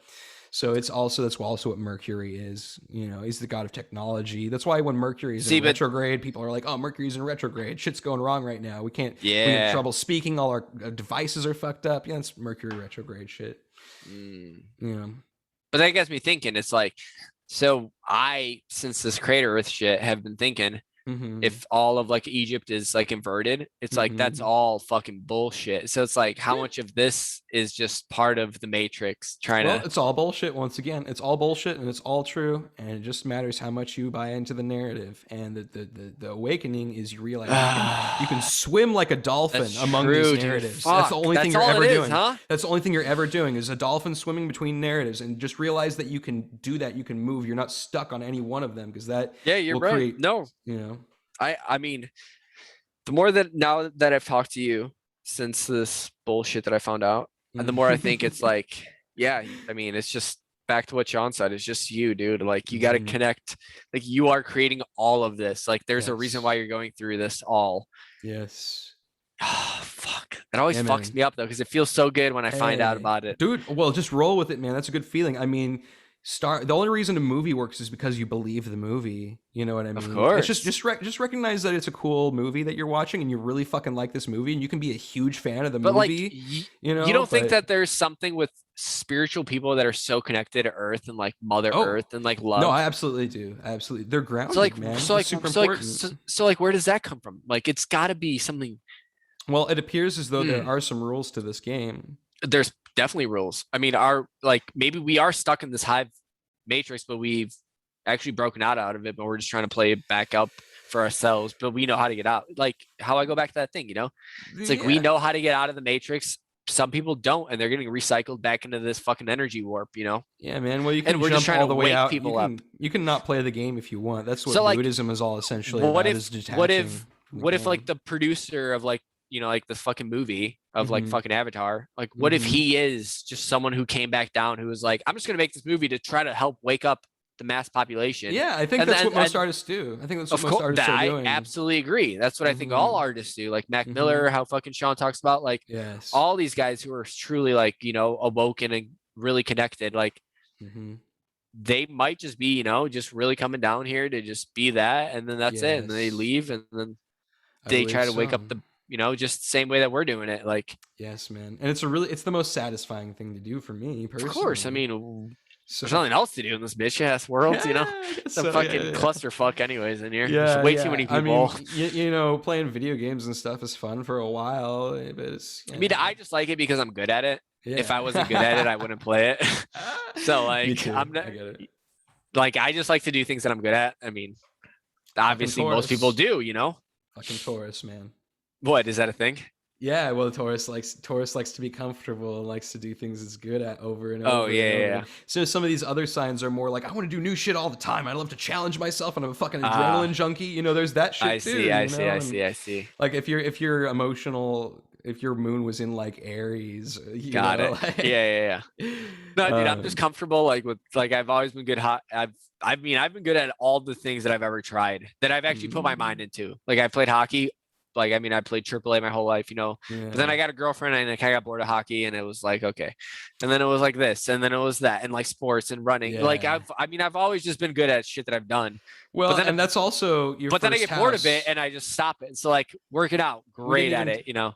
We didn't even talk about like what house your moon falls in. It falls in the first house, which has a lot to do with the body. You know, so your emotions are pretty tied to your moving your body and like exercise and stuff that feels good. Well, I did before until I fucked up my back. Now I'm a fucking sloth that just drinks wine and is a peasant. Well, that's another body thing too, as well. Exactly. You know? I'm sure it is. And what's that body? That's you know, you just comfort body, just like exactly, dude. This is like whatever I enjoy and I'm comfortable with, I just do it until I don't enjoy it. Yep, that's Taurus. Like I said, the bull can either be charging, you know, which is exercise, or it can be super slothy. You know? Well, it's funny because before smoking weed and shit, back when I used to play hockey, I was like the league leading PIM leader, so I took the most fucking penalty minutes. Like Wow. I used to be a psychopath as a child. I mean, so crazy. Like I tried to kill my cousin with like Oh fucking my like God. brass scissors. Oh Like my not like God. not like realistically, but like yeah, I mean I chased him around with fucking scissors. Like I mean I grew up as an only child. I was very like not shareable with toys. I didn't want anyone to touch. Yeah, dude. I used to take like if someone even said one thing on the ice, I would just try to fight them. I mean, I was so angry until I Wow. started smoking. Not like angry in the sense that I want to kill you, you know, but it was just like I'm gonna fuck you up, you know. And like Yeah. so, I don't know if that's because I was born like an only child. I Maybe. Might is be there a that. reason why I was born like an only child in the chart or no? Well, your third house is empty, which is the house of siblings. And I never had pets That growing up that until would college. that would also be like third house kind of stuff, you know. Okay. Yeah, But I've always wanted pets, but my parents never let me have pets because they're Polish. They're straight from Poland. Well, that might have to do more with your fourth house kind of But thing. I never had to deal with money. That Like might I be. never. Well, the second house is the house of was- money and material possessions, and that's also empty. So what does that mean? Just means there's not really challenges there for you in this life. Oh, There's not yeah. a story there. There's not. It doesn't mean it's Oh, not present. It's just there's interesting. not a story there. Interesting. Yeah, no, Yeah. yeah. I mean, I've literally never had to deal. I mean, I've been an only child, so it's always been like, you know, That makes sense. like here's like your little budget, blah blah blah. You know, it's like it's just always been like pretty comfortable. Like I never had to worry about Yeah. money And both ever. like And the I've never eighth had house- to drive to make money if that's weird. Like Yeah. like I've tried gambling in here and there Mhm. and like trying to make money in like weird ways like that, but it was just so stress inducing, and I was like, oh fuck this. Like I'm comfortable where I am in life, and wherever life takes me, it will take me, is how I've always felt. I'm like, Yeah. if I need to make money, I will always make money if I need it. You know what I mean? Yeah. Well, If it's that sort of makes sense. something I've tried to deny in myself, but I actually do have that desire, right? Because I have Oh, yeah, Jupiter. there's I have Jupiter in the second house, which is the house of expansion. So I always want to I want to expand like more money, you know. But like I've always denied that because it's like I don't want to work too much work. It's the shadow side of the same energy, right? It's the fear side of the same energy, you know. The Yeah, no, inversion of dude, that makes faith. sense. But yeah, man, yeah, you're just. It's just not a story for you in this lifetime. And the I other mean, that side makes of sense though, because I've axis is like it's empty. weird. It's like my fucking girlfriend's always like, why don't you have drive for like to like, you know, do shit? Like you have money to start shit. I'm just always like, I know, but it's like I just want to fucking learn what reality is always. Like that's my main goal in life. I feel like since I was young, I was just like, what the fuck is this place? Mm-hmm. And I've always questioned it. I've always been seeking for the answers since I was in 8th grade. Like not in a sense that I've always been seeking for, but I have, you know? Yeah. Well, your And sun, your Mercury and Mars are all in the 6th house, which is all about self-perfection and like your daily habits and work and stuff. So you're always trying to refine your daily habits and your daily life. And it's more personal. It's more about you. It's not necessarily about other people. Reputation. Yeah, yeah. And you Yeah, have, you have or Saturn in your- reputation, which is true because I literally never post on Instagram. I never post like I don't care what people think of me, and then I'll randomly throw in like, you know, like don't wear a mask or like this is bad. You know, like I'll randomly throw it in there, like just when I'm really drunk, and I'll just be like, but I won't do it in a way that's like super like aggressive, you know. But I'm just like trying to kind of wake up Does people. that ever get you in trouble? Yeah, like I don't want people to think that I'm like nuts and like really pushing something, you know, like towards them. It's just like very subtle. Yeah. Where it's like kind of funny, but not. You got like Saturn. I've always been like the class clown of my grade school too. You got Saturn in your 10th house, which the 10th house has to do with your career, or your not necessarily just your career, but your public reputation, your reputation to the public. Which is and what does it say? Saturn is in that house, and it's in the sign of Aquarius. It's 0 degrees Aquarius, right at the very beginning. And Aquarius is sort of like it's air energy. It's the water bearer, which means water's emotions. It contains its emotions. It's sort of rebellious and an inventor and ingenious. It has an ingenuity about it. Aquarius is it's the inventor essentially, and it can be kind of quirky and weird, and because you're sort of like Aquarius generally doesn't like let other people affect them. It's just like making new shit up, and it's just like it might just say weird shit, you know. Because there are a lot of times where I will post something when I'm fucked up, then I'll like quickly get rid of it because I'm like I don't want them to be like, oh, I'm a psycho, you know, or like I'm crazy. It's like so like I try to find the perfect balance of like funny, but like wake them up. Yeah. but like still be like neutral of like, oh, he's still fucking David. Like he hasn't gone full like psychopath, you know? Like I want people to like slowly wake up to shit. So like I'll delete a lot of the stuff I post. I don't know if it's me drinking, or if it's like this chart, you know. But like I'm definitely subtle with things. Like I try to be that funny guy that's, you know, like crazy, but not. Yeah. If that makes sense. Like I don't want to come across as, because I could easily just say everything and they won't understand a fucking thing. To like my friends, you know, from like, you know, high school and like fucking college and shit. But I just want to come across subtle to them. And I always want to be like kind of making a mockery of it, of like, let's say it's masks or vax or like, you know, something, but it's like subtle. I don't want to be over the top. Like just keep on posting. And they're like, okay, shut the fuck up. Yeah. Like I just want to make a statement and fucking get out. Yeah. And then I don't post for like a month. Yeah. Well, you got Venus, which Venus is the ruler of your ascendant since it rules the sign of Taurus. So it's going to have a lot to do with that, like social personality. And it's in Leo in the 5th house, which is kind of a double Leo thing. Because Leo, 5th house is Leo energy as well. And Leo is playful. It's like the symbol is like the lion, and it can be like anywhere from the kitty cat to the king of the jungle. You know, got it. Yeah. With you have it in the 3rd decan of Leo, which is sort of the most fatherly and mature version of it. So in a way, you might be sort of relating your aesthetic response to people. It might be this sort of warm, fatherly but playful thing, like "come on," you know what I mean? Yeah. And no, I mean that makes sense. Play as well. 5th house is all about play. You know, you probably find a lot of pleasure through love and stuff, but. Interesting. It's all how we find pleasure in this world. And you got Jupiter there too.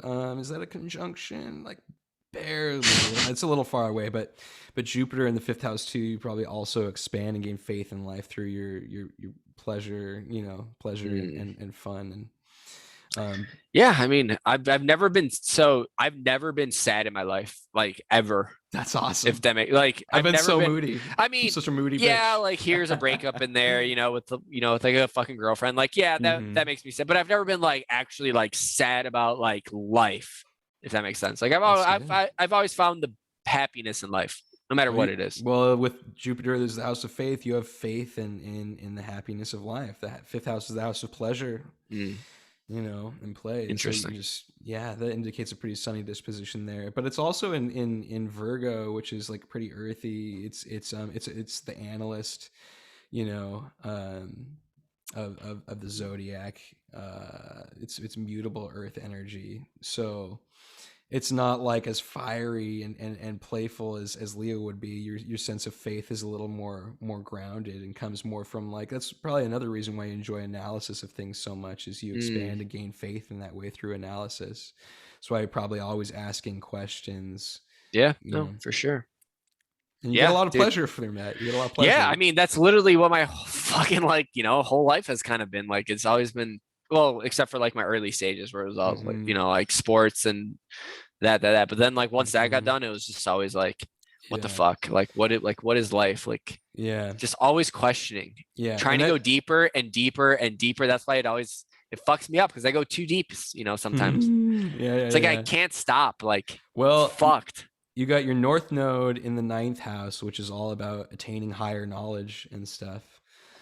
Which North Node is like your karmic future. It's the area that might be the most uncomfortable for you, but where you're trying to head in this lifetime. Where it's the most satisfying and fulfilling thing to you. It's like learning to ride a bike kind of energy. Like, this is hard, this is new, but when I get it, wow, it's such a thrill, you know. And that's where your North Node is at, in that house of higher learning, essentially, and long journeys. Yeah. It's in the sign of Capricorn, which is Earth, cardinal Earth, which is Earth get shit going kind of stuff. It's represented by the goat, the sea goat. It's always climbing higher and higher. It's sort of hermetic. The tarot card will be the hermit. So like your karmic pathway in this lifetime is towards just keep climbing higher and higher to that higher knowledge. Well, that makes complete sense. Okay. Like literally complete sense of why I'm so obsessed with everything that's just about Dude, and you know what else is really cool? Really cool is Neptune is conjunct your north node there as well, and Neptune is your higher awareness. It's like so it can be sort of like the unconscious parts of yourself because it's like one of the furthest out planets. It's a really, really high octave, but it's also all about that unity consciousness kind of thing. So your deepest sensitivity is tuned into that shit, and so it's all about you. It's going to be uncomfortable for you, but you do have that inner knowledge already, and you're meant to move towards that and trust your deepest sense of intuition. And it's also the romantic mystic. Neptune is the romantic mystic. It's compassion, because when you reach that, it's like Jesus Christ consciousness almost. Yeah. When you reach that really high unity consciousness awareness, you just love everything and love everyone and see the beauty of the whole thing. And you're moving towards understanding that more and more, and just probably this whole life just all about climbing that mountain always. I mean, I literally can see the beauty in like everyone, you know. It's just you have that built like in. I said, like I literally can see like everything from like that's all I do is just dissect people the second I fucking meet it. You know, it's like nice. I wonder what your life is like, blah blah, blah, and it just goes through my fucking brain. Cool, man. That's it's interesting. Fucked. You have so that your seventh house is like the house of your like relationships with other people. It can be romantic relationships, but also just like one-on-one interactions and stuff. And you have Pluto and Scorpio in the seventh house, and Pluto is like all the really, really deep kind of shit. It's like true knowing, true knowledge. It's like it's the detective. It's also the planet of transformation and rebirth. It's the higher octave of Mars. So that's in the seventh. So these are all in the seventh house? No, just Pluto. That was the ninth house. The ninth house is higher knowledge, higher learning. Seventh house over here. Okay, P. I see it. The seventh house is Libra energy. It's harmony and balance. It's how you harmonize with other people. And you have Pluto there, which is this deep knowledge and awareness. You have a deep sensitivity to that, and like when you see other people, especially in a one-on-one setting, why you're I was like, saying. And you're like a detective about it. Yeah, I mean, that's why I said, like, I could see, like, a Ted Bundy being a good guy at some point. You know what I mean? Like, and I can just go through his whole life of how he became or just... Yeah, man. And you're... Fucking whoever. That's a bad person, I guess you can say. I can see their true self. It's opposing your moon, which is, considered a tension aspect usually. But what it really means is these two things provide perspective on each other. You emotionally... will learn and transform a lot of things through your relationships, and you learn a lot about yourself. You gain perspective on yourself because this thing is opposite this thing, and they don't understand each other, but they always gain perspective on each other. So you going over here to this deep planet, transformational detective planet of Pluto, and seeing through people and analyzing them and learning about them, you gain all this transformational knowledge, which then gives you more perspective on your own inner emotions. Yep. No, yeah, dude, fuck. Yeah, that makes complete sense to exactly what's going on in my life right now with all my, with my fucking girlfriend that we've been together for like 6 years, Wow. I mean, she's the one that kind of got me into this whole like astrology, like prior to meeting her. And like we just randomly met at my best friend's house. Like, wow. I literally walked into the room and she said, "Who the fuck are you?" That was the first thing that she said to me when I walked into that room. Who the fuck are you? Who the fuck are you? And then I said, "What the fuck is this?" Like I thought she was like crazy. She's a Pisces. Oh, okay, cool. I don't know if that is, but like she got me all into like astrology, like the whole like spiritual side of things. You know what I mean? Sense for a Pisces. Pisces are all dreamy, Yeah, Pisces is Neptune energy. So she got me because like prior to that, I was all into like the ancient aliens and like like I was like the main guy, like, but I wasn't there. I was never in the spiritual zone of it. And then she got me into energy. Earth energy, man. You got earth energy more than water energy, so. Oh, is that what it is? Conspiracy theories are more earth plane kind of shit, you know what I mean? And water energy and Neptune and Pisces and all that stuff is more like probably why I'm so into like this crater earth and shit, It's just more earth energy, like bullshit fucking matrix garbage. Well, it's not bullshit, man. It's just earth energy. I know. I mean, as above, so below. I get it. As above, so below. I mean, it's all a journey. Yeah. I mean, I don't not find it like it's gonna help me in some way in the long run, finding this information, but I just got to find out what it is, but that's the beauty of the journey, right? Right. The whole beauty of life is the journey, not the actual last part of it. Yeah, man. It's not bullshit. It's just part of the journey. I mean, I think that's what all of life is. All our lives that we pick. That's why it's like, I don't know. It drives me nuts. Okay, so what else we got? We got Pluto, and then what's the Tor node? And is that the last two? No. Or those don't really matter. No, well, they all matter, and they all, it's just all different things we can look at. The North Node is what I said. The North Node and the South Node is a pretty important thing in like evolutionary astrology or karmic astrology, because the North and South Node is like a summary of your whole karmic path in this lifetime. Where's this? I don't know what I'm looking at. So this is that. the North Node. And I was saying it was conjunct. Remember, I was saying it was conjunct Neptune in the 9th house for you. Oh, that's right. Yeah. Capricorn.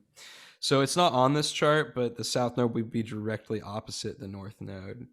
It's literally just a direct opposite axis. And so the South Node is more like your past lives, represents your past lives, that maybe hereditary influences. I said the moon sign is baked in traits. It's also baked in traits. So what do you see there for the past lives or bullshit? The South Node would be in Cancer in the 3rd house, which Cancer is like mother energy.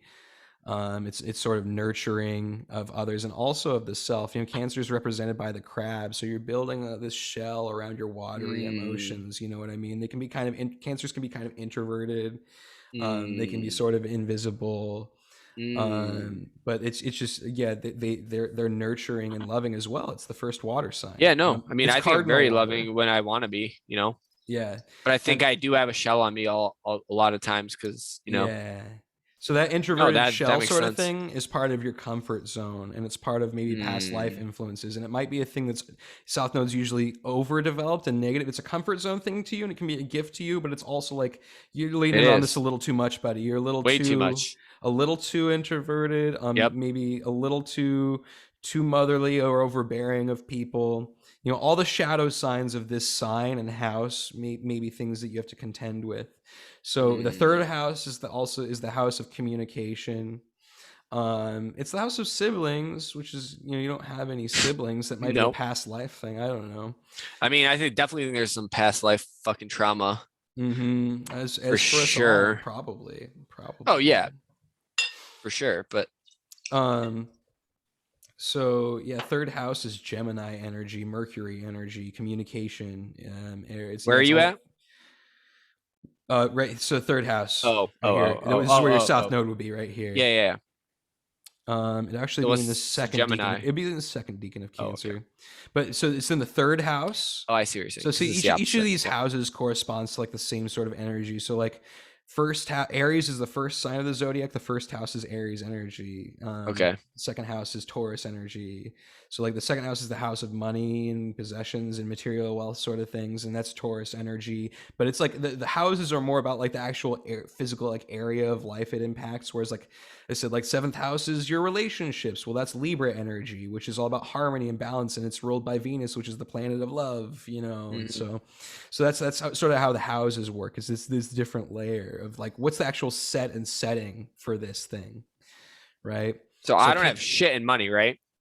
Nope, you don't got shit over there. You don't got the only that thing makes so much sense though, because I literally have never been like I've had no drive to like make money, even though I could have my whole entire life. Because I've I've had money and but I've just never had this drive. I've never cared for money, if that makes sense. Like I'm comfortable with my life to the point where it's just there. Like I don't know if it's just because I'm lazy or it's just like not part of my.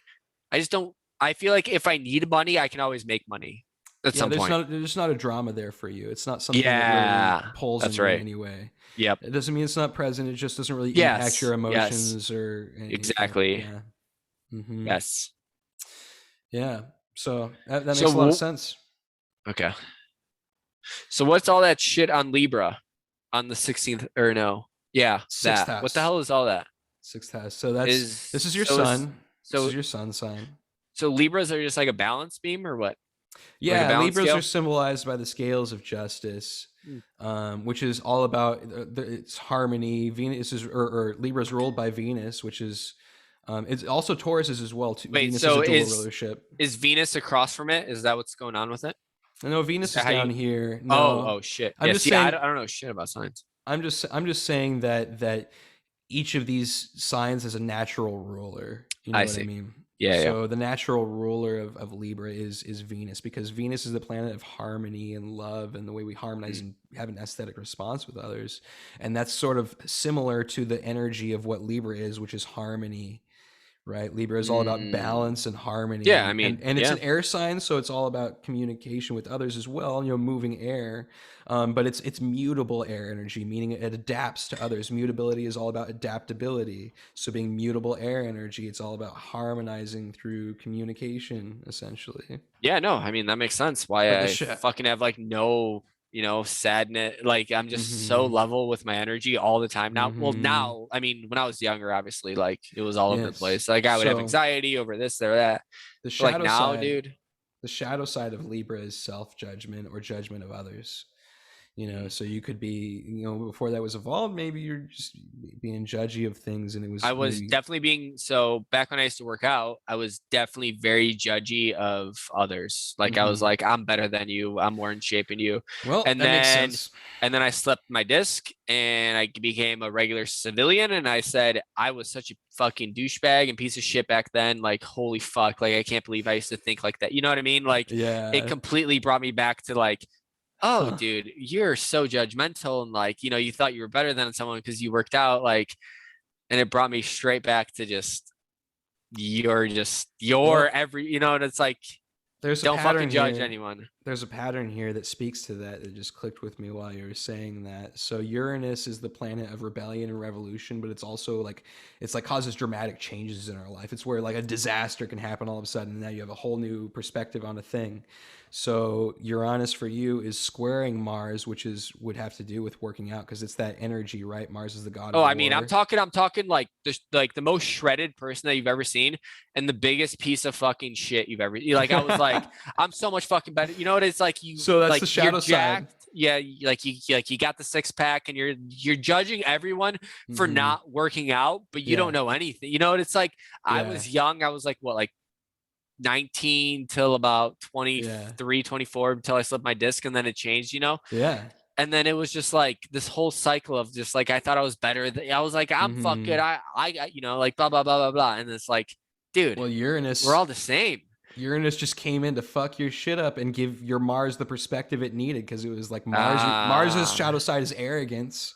So you were so arrogant and judgy. Yeah, I was. I mean, looking back on that, it's Uranus, like you're such a douchebag. Like Uranus is so like, arrogant. Fuck you! All of a sudden, big disaster, and but it changes you and transforms you in an instant.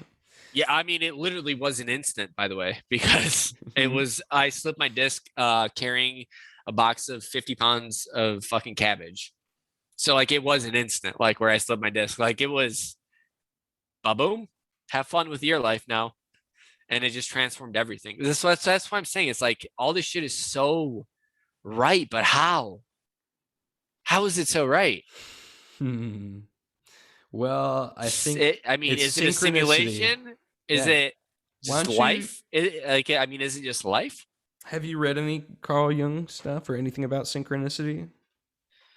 Carl Jung, no. I mean, I've listened to some Manly P. Hall shit, but obviously, like, his shit all makes sense. Like, I get what he's saying, but might be a good idea for you to look into the concept of synchronicity and how that works. But it's the concept that all is reflected in all things. It's another everything is connected sort of thing. That's why this works. Yeah. It's another as above, so below moment. We're literally looking up above and seeing what's going on, and it's reflecting. It's a mirror for what's going on down below.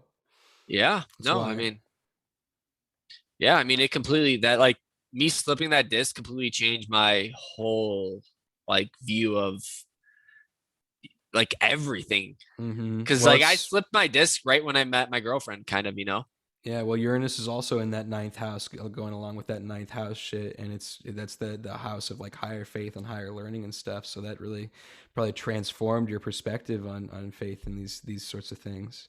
Yeah. Yeah. Damn. All makes sense.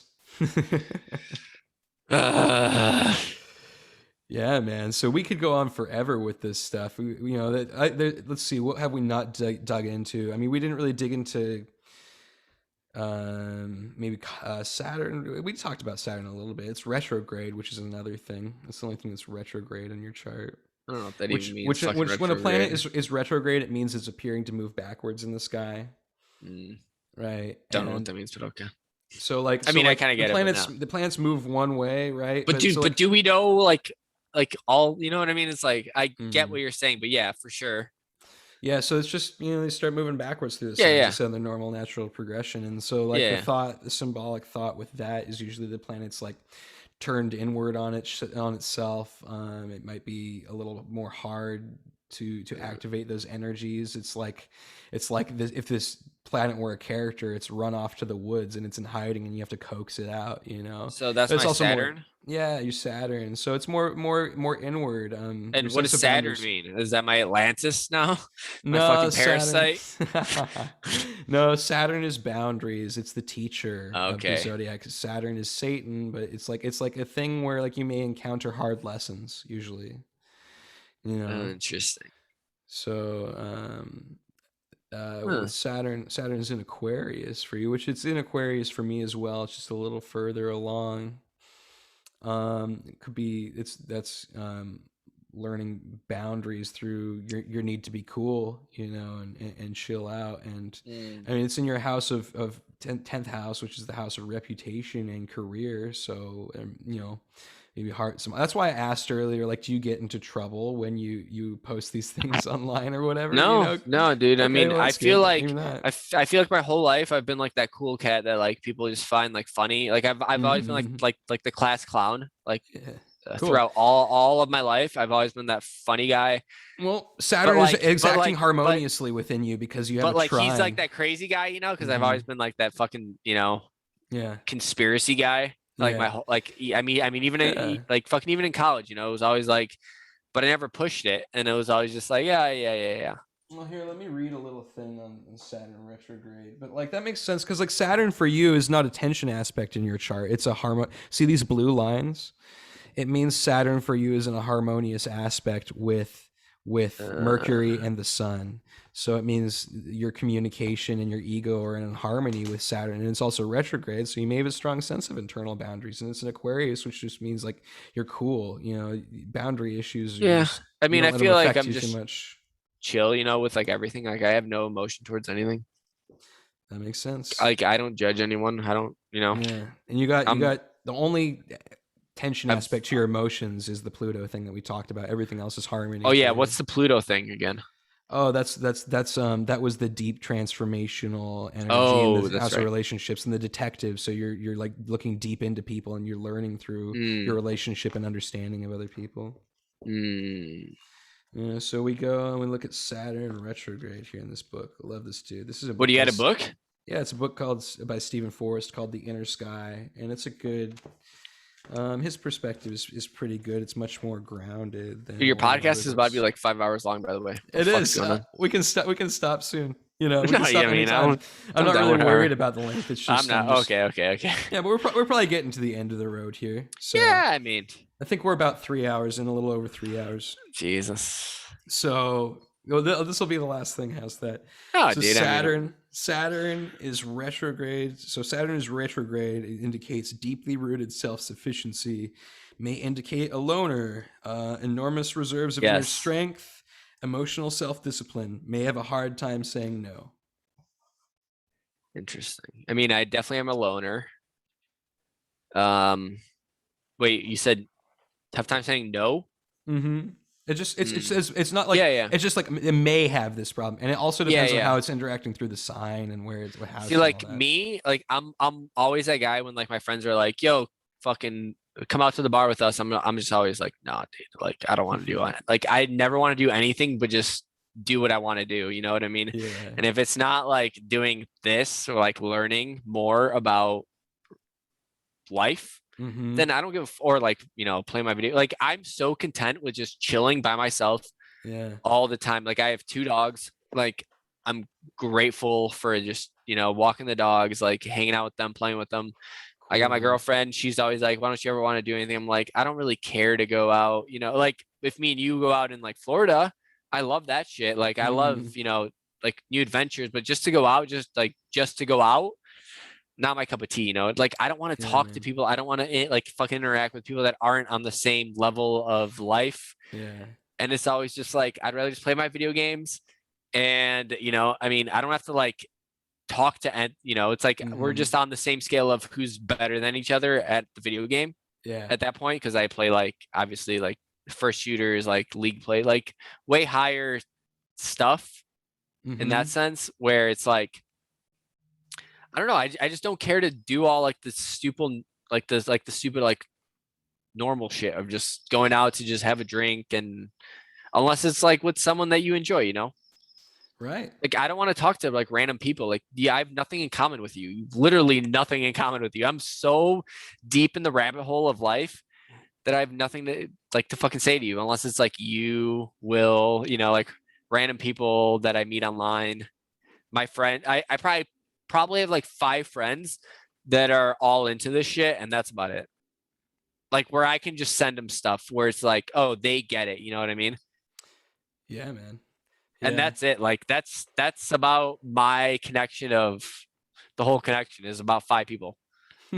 That's good, man. That's good. I think it's I good mean, to I don't know how many people you have that you can just like be like, oh yeah, like we live in this and this and this and astrology and blah blah blah, that are just like, oh yeah, I get exactly what you're saying. Like, there's not that many from It's like my true. childhood.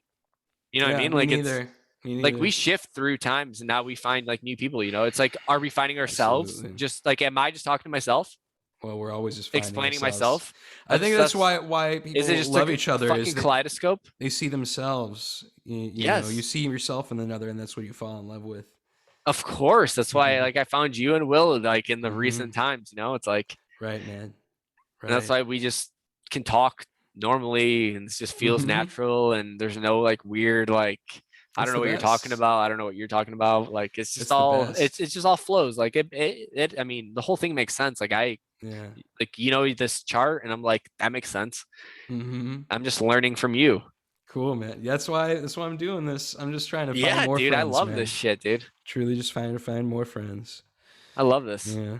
So yeah, we could probably cut it there. That's a pretty good happy Yeah. note. I love it. I think I'm we've down. achieved harmony and Yeah, balance. dude, we fucking talked forever. Balance to the force. I love it, man.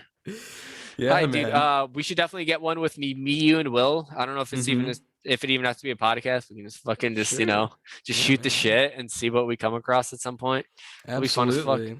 I know he's gonna have someone else on Will's a Wednesday, and there'll great be an guy, by the after way. show. Wait, so Will is great. I love him. do you know Will in real life? No, not at all. No. No, I Oh, I shit. heard him on Amy's podcast. So Amy, who Oh, we talked to, really? I was listening to her podcast because I heard her on Tinfoil Hat. Yes, that's right. And then I started listening to her because she was awesome. Yeah. And then She's she great. had Ketsuban on. She had Will on. And Yeah. Oh, that's how you heard I about just Will? thought Will was awesome. And so I was listening to his Will's podcast. great, man. I love him, dude. He's so fucking like I love all the shit that he's so he has chill. too. He's so chill. I love, He's a dude. sweet It's guy. like, once he came on, I was like, yo, what's up, man? It was like I knew him for like fucking lifetime, you know? I know. But it's is he just wonderful. our reflection of ourselves? Well, yeah, you that's know? how he would I feel mean, too. that's how you feel about me and I feel about you. Mhm. Like, that's, you know what I mean? It's like, are we just all that's why he's so reflections of cool. ourselves and we're just all talking about random shit? Yeah, man. That's why he's so cool. All right, dude. Well, fuck. You want people to follow you on social media anywhere, anything like dude, that? Anything to mention? No. Nah, dude. I got nothing, cool. man. All right, well, thank you for having me on, man. That was great. Let's do it again soon. Absolutely. We'll do it again. We'll always be talking, man. It was wonderful to talk to you. Glad we did this. All right. All right. I'll talk to you later. I'll see you, man. Good shit. Good shit. All right. That was David Ziuzia, I think is how you say his name. Awesome dude. Real sweet guy. I love how excited and passionate he gets about his rabbit holes. It was really cool. I learned a lot. Really fun conversation. So that's the end. If anyone thought the astrology stuff was cool and wants to get a reading from me, just hit me up on Facebook at Alex Coleman, or at Instagram. You can hit me up at Recovering Thought Addict. I just started a new Instagram for that. You can also hit me up at my email at alexjohncoleman@gmail.com. John is John.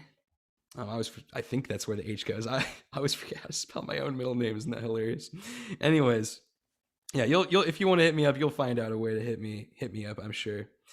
So yeah, thank you for anyone who listened this far. I know this one was super long. But I loved it, and I hope you love it as much as I did. All right. Bye-bye.